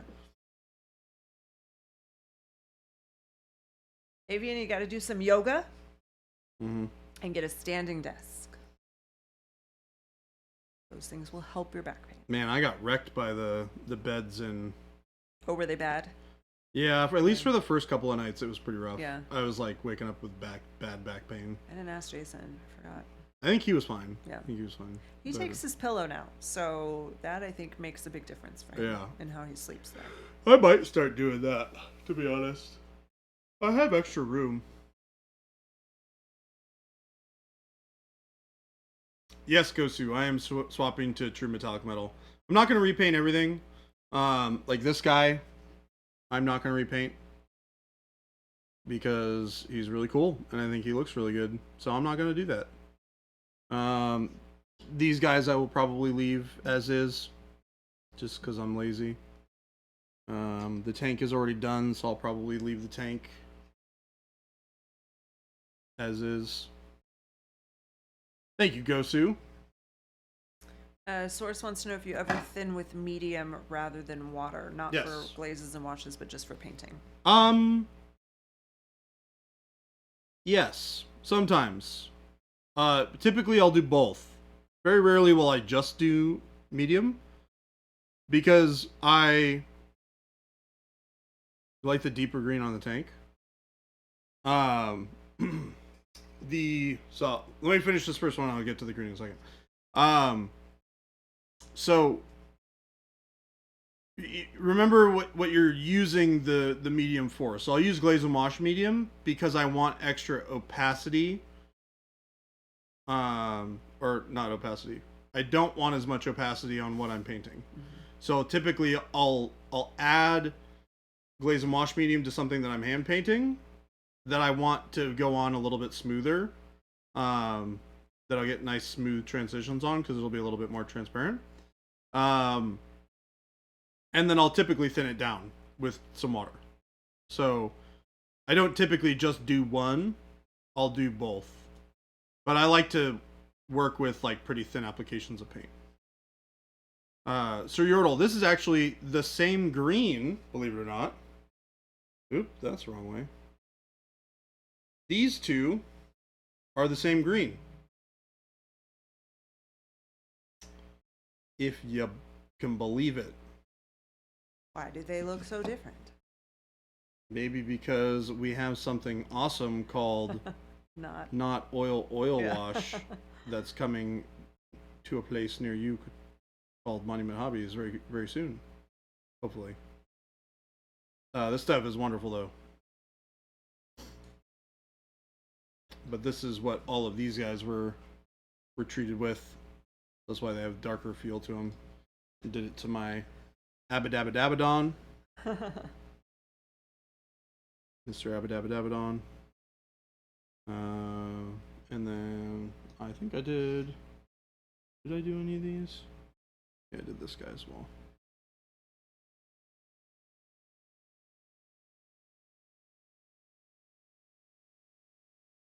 This is what they look like before. So I really like how it turns out. Looked really good on this guy when I did it. The not oil wash. It really made this banner look really nice. And the cloak.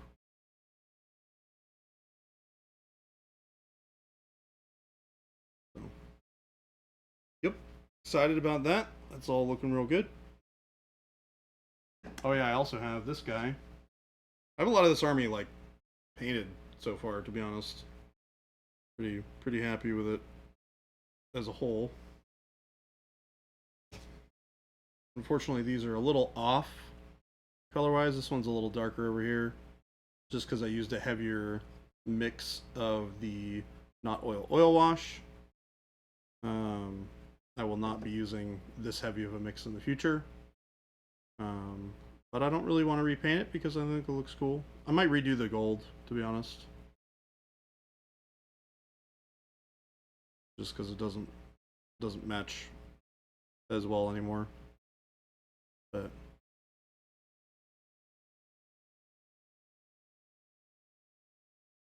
we got all sorts of stuff in progress over here.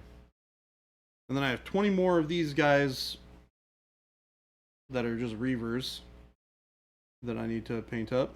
I have 20 of these guys just chilling over here. Not even primed. Well, 3 of them are primed and partially painted. But that's a lot of work. That's why I like painting stuff like this. Because I can get it done real fast. And we can call it a day in like one or 2 streams. Or like this guy. I finished up some of my 2/12 guys. I finished up Cody and did most of one of the other clone troopers while I was gone, which was really fun. Are you seeing the question from Source? Source.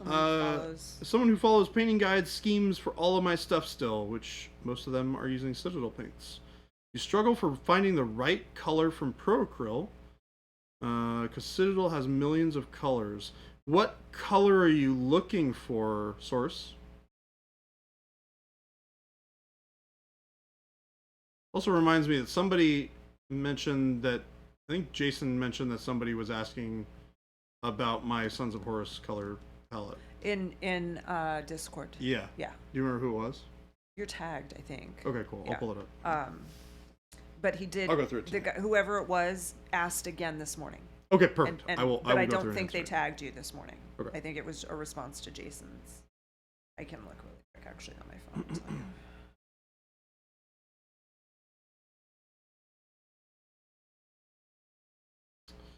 You struggle with finding the right color from Acryl. Acryl. I You are tagged from this morning at 8:07. cool. He I will welcomed take you care of it. back and said that you need, and Jason said that you need to give us the recipe, the one that you use for your Sons of Yep. Horus. Talking about Paint Rack app. Yeah, Paint Rack is the So largely, kind of has some matching. what I try to do, Source, is I will try and find whatever the closest color I can find in less than that requires no more than one mix of two colors. So because then I can mix it into a bottle and I can just have a bottle of it and label it like Sons of Horus green for my Sons of Horus stuff. Mm-hmm. Like I did that for this army. I have this is one of them. I don't know where my other one is, but this is my highlight color for all of my Sons of Horus, and I just have it mixed here on my table. Yeah. Here's the other one. This is starting to run out of it because I've been using it a lot. But these are basically the only two greens that I use in my Sons of Horus. But these are custom mixes. For Iron Warriors, a really good one, like Gosu's talking about, just doing dark silver, and then I would just dry brush it with silver, and then do all the details, all the like hazard stripes and stuff like that. That's a super easy scheme to do, and then you just weather it down with a bunch of like washes and glazes and stuff like that, and it'll look really good. But like for instance, like if I'm trying to copy like the blue on this guy, or maybe there's a better example because there's kind of just a normal blue.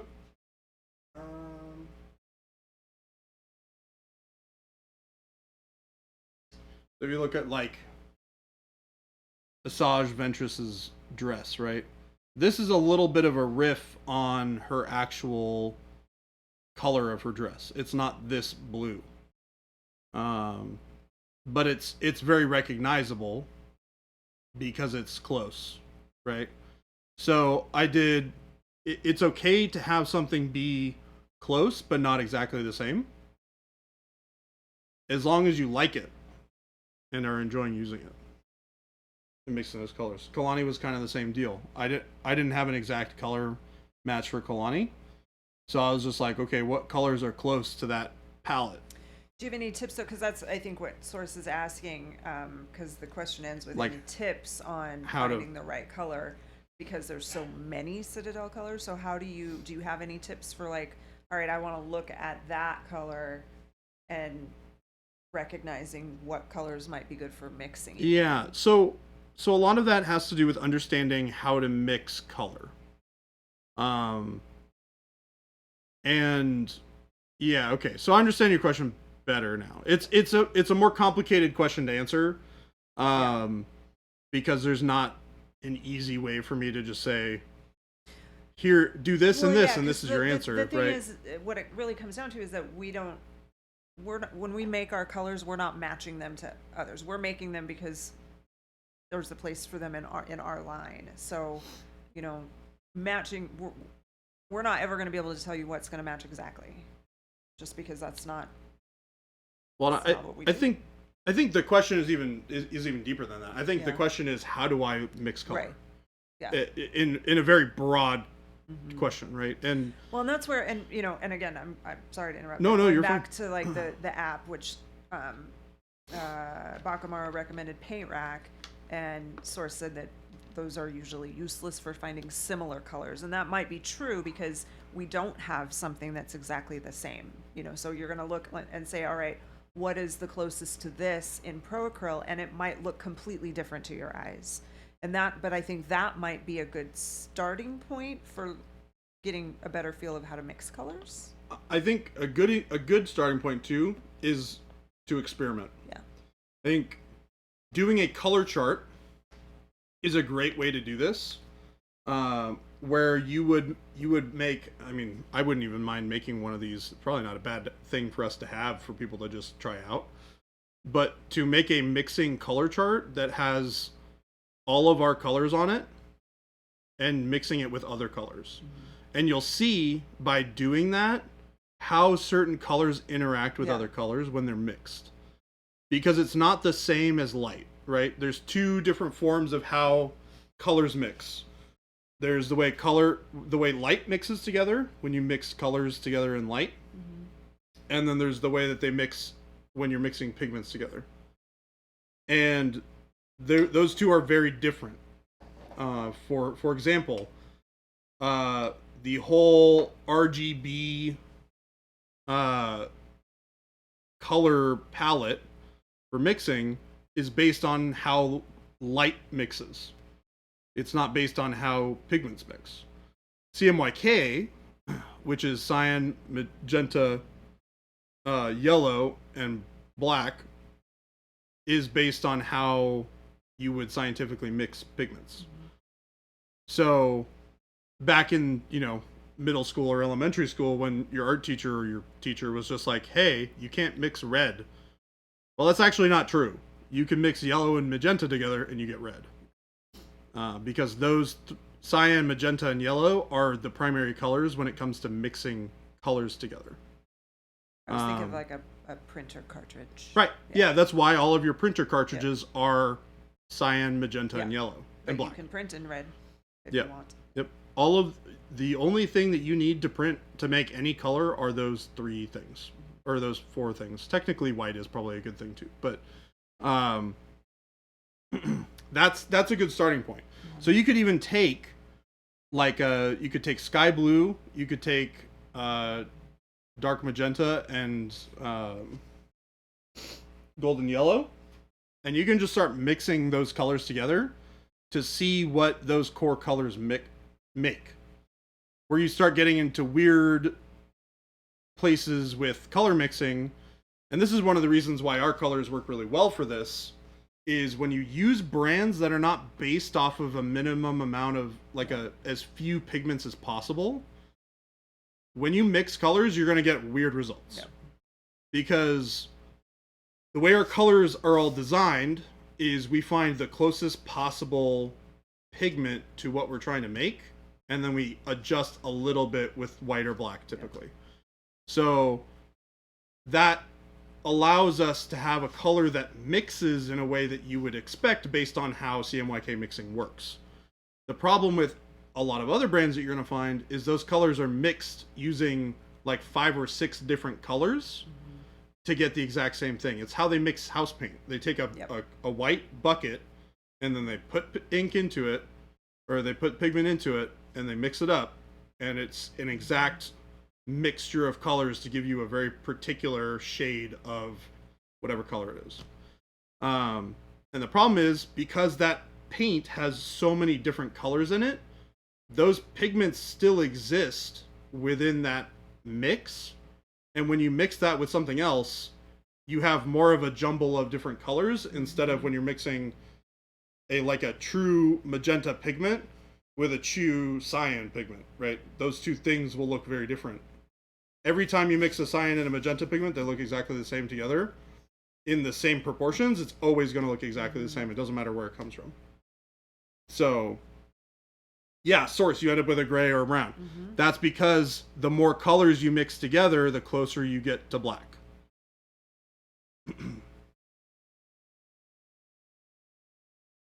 Whereas it's the opposite, in fact, for light. When you put all of the colors of light together, what color do you get? You get white light.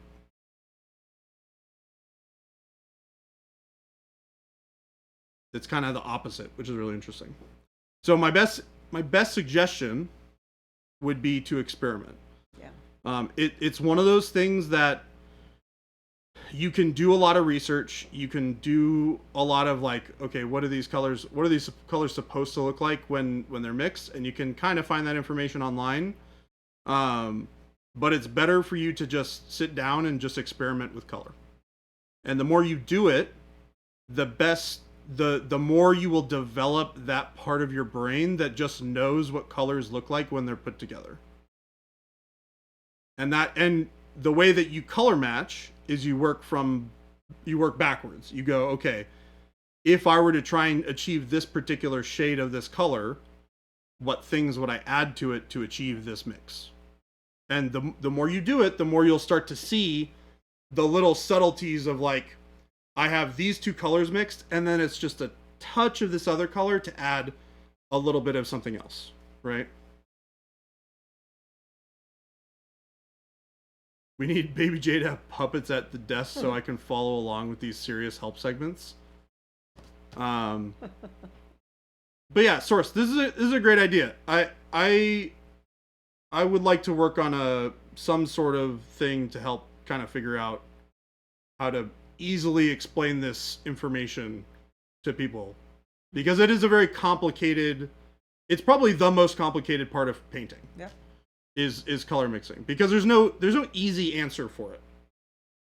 It's like when I have to figure out, how to do this very particular technique, I can look up a video on how to do that, and it's really easy.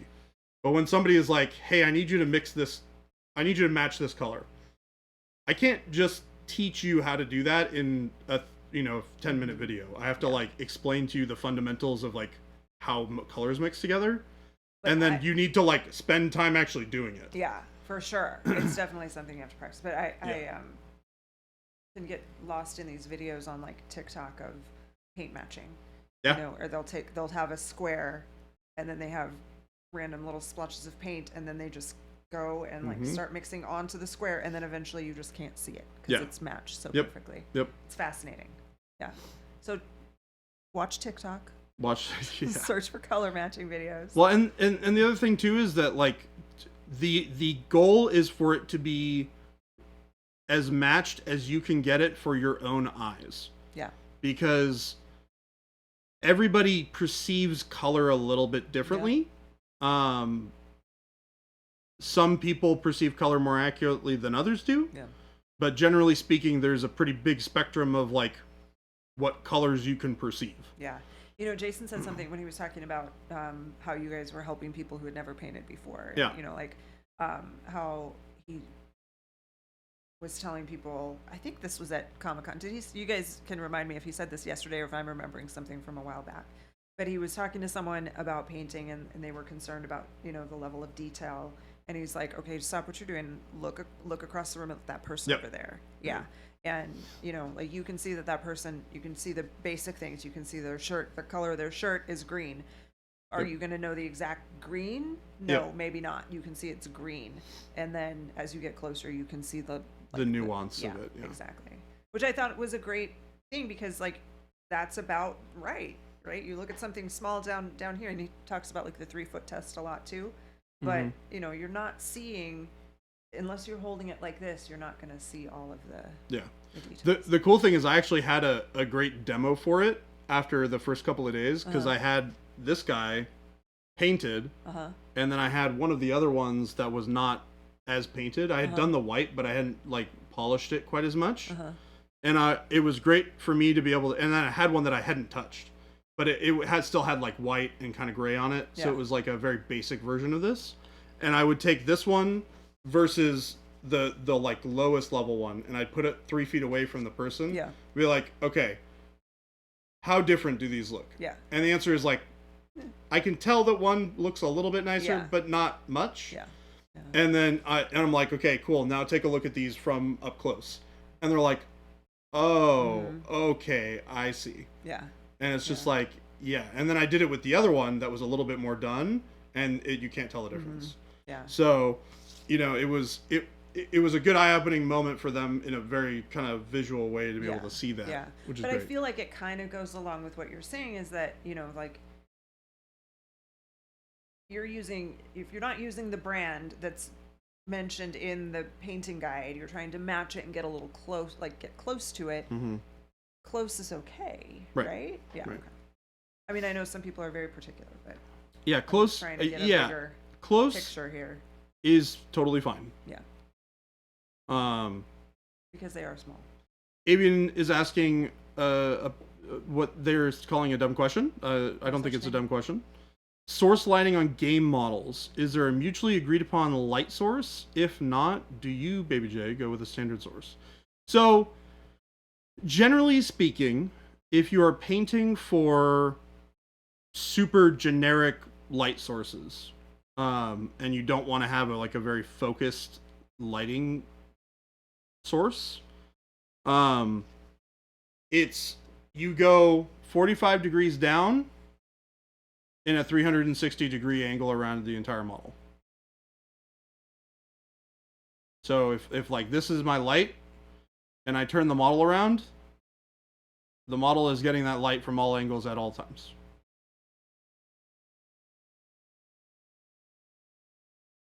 Now, sometimes you can, if you really want to, you can push one particular side over the other. So like, here's a good example. So like this guy, you can tell based on how I've highlighted this that the light is coming from this side. And that's because that's where the face is, right? The face is straight on, the light's coming straight at it. And then as you turn it to the side, you'll see this leg is in very heavy shadow because it's closer to where the light source is. You have this light up here that goes up to this corner of the leg, but it drops into shadow as it drops off here. And then on this side, it's still light because light is coming from this side too, right? But it's not as bright as this side is because this is the focal point. But when I flip it around, it still has light on the back, but it's a little darker. Deeper shadows down here, right? You get deeper shadows behind here and here. Underneath the arm, more shadow, right? But that's mostly because I'm painting for this particular angle, right? I want this angle right here, if not a little bit here, to show a little bit of that darkness underneath. So that's a good general rule of thumb. You do not have to follow that if you don't want to. You can do whatever you want. And I don't know if there's a generally agreed upon one, but that's generally what most people will do. At times I love the color when it's wet, but when it dries, not so much. Yeah, they were talking about how the sometimes the pigment can dry a little different. Wet or dry, the color might look different when it dries. So as you're mixing colors and you think you got it right, and then it dries and it's different. Yeah, some pigments will do that. They just, when they're wet, they have a much darker feel. And sometimes it's the opposite. Sometimes the paint will be lighter and it will dry darker. So a lot of that is just learning your tools, right? Every paint is different. So with us, right, some of our paints dry a little bit darker than they are when they're wet. The more you use our paints, the more you will realize what those colors are, and you will just know what that dried version of the color will look like. So like I know our grays tend to dry a little bit darker than they are when they're wet. So I just adjust my mind when I'm making these recipes accordingly. A lot of that's just trial and error. But hey, it's 5:10. It is. It is time to close out the evening. Thank you for some wonderful questions right there at the end, and thank you for hanging out with us. Thank you everybody from Dr. Rhino's raid who stayed around. We appreciate having all of you. It's past 2 at night. Go to sleep, Source. Oh my goodness. What are you doing? Of course. Discord is also a great place to ask this type of question because you not only get Jordan's answers, but you get answers of a lot of other really experienced hobbyists. Yeah. Jason will pop in and answer it too. Yeah, Jason does too. So. I'll answer it. Other people will answer it. We got a lot of great artists in there. So the Discord, which Jen has so wonderfully linked for us, is a great place to find all that information. It's also a great place to hang out. We got lots of awesome artists and wonderful, cool painting challenges that we do to challenge you guys to paint some cool new stuff or just to have some fun. We're running our October challenge right now, which is our Halloween themed month. So gotta paint something Halloween horror monster themed or whatever. Whatever you like. It is gonna be fun. We're looking forward to going through those at the end of the month. We got the store link up if you guys want to pick up any of the fantastic paints that we have been using here. We are Monument Hobbies, and we make all of these wonderful paints. Pro Acryl, bright gold, as you see here. If you don't want to pay for shipping, check the FLGS, the store locator, Correct. and see if there's a store close to you. Yep, it's great Support for those local game stores. We love that. It's also great for those of you who are out of town, out of the country. Sometimes a little bit more difficult to get stuff shipped from us directly. There are stores all over the world. You Yeah. don't have to pay international shipping Correct. necessarily from the U.S. So please check the store locator, see if there's someone in your country or your region. And check out our YouTube, guys. We got lots of cool shorts on there, which I've been putting together with both myself and Gabe to give you guys cool little tutorials on how to paint fun stuff. We also have some long form videos on there as well, teaching you how to do all sorts of other stuff. Thank you guys again. If you want to catch up with us, make sure you give us a follow. We stream Monday, Wednesday, and Friday from 12. Monday, Wednesday, and Friday from 12 to 2. Today, Tuesdays and Thursdays, we stream from 2 to 5. That's the correct time. Pacific time. Pacific. All times Pacific. I had to make sure to talk to people about this in Pacific when I was in New York, because I was like, oh, this is not their normal... Pacific time. Yeah, Pacific. Yep. So, thank you guys so much, everybody, for hanging out. Everybody who stayed with the raid. We will catch you all tomorrow. Jason will be back, hopefully. Stick around for Kenny. We're going to raid Kenny, next Yes. level painting. So stick around for that. We'll see you next time. Bye-bye, everyone.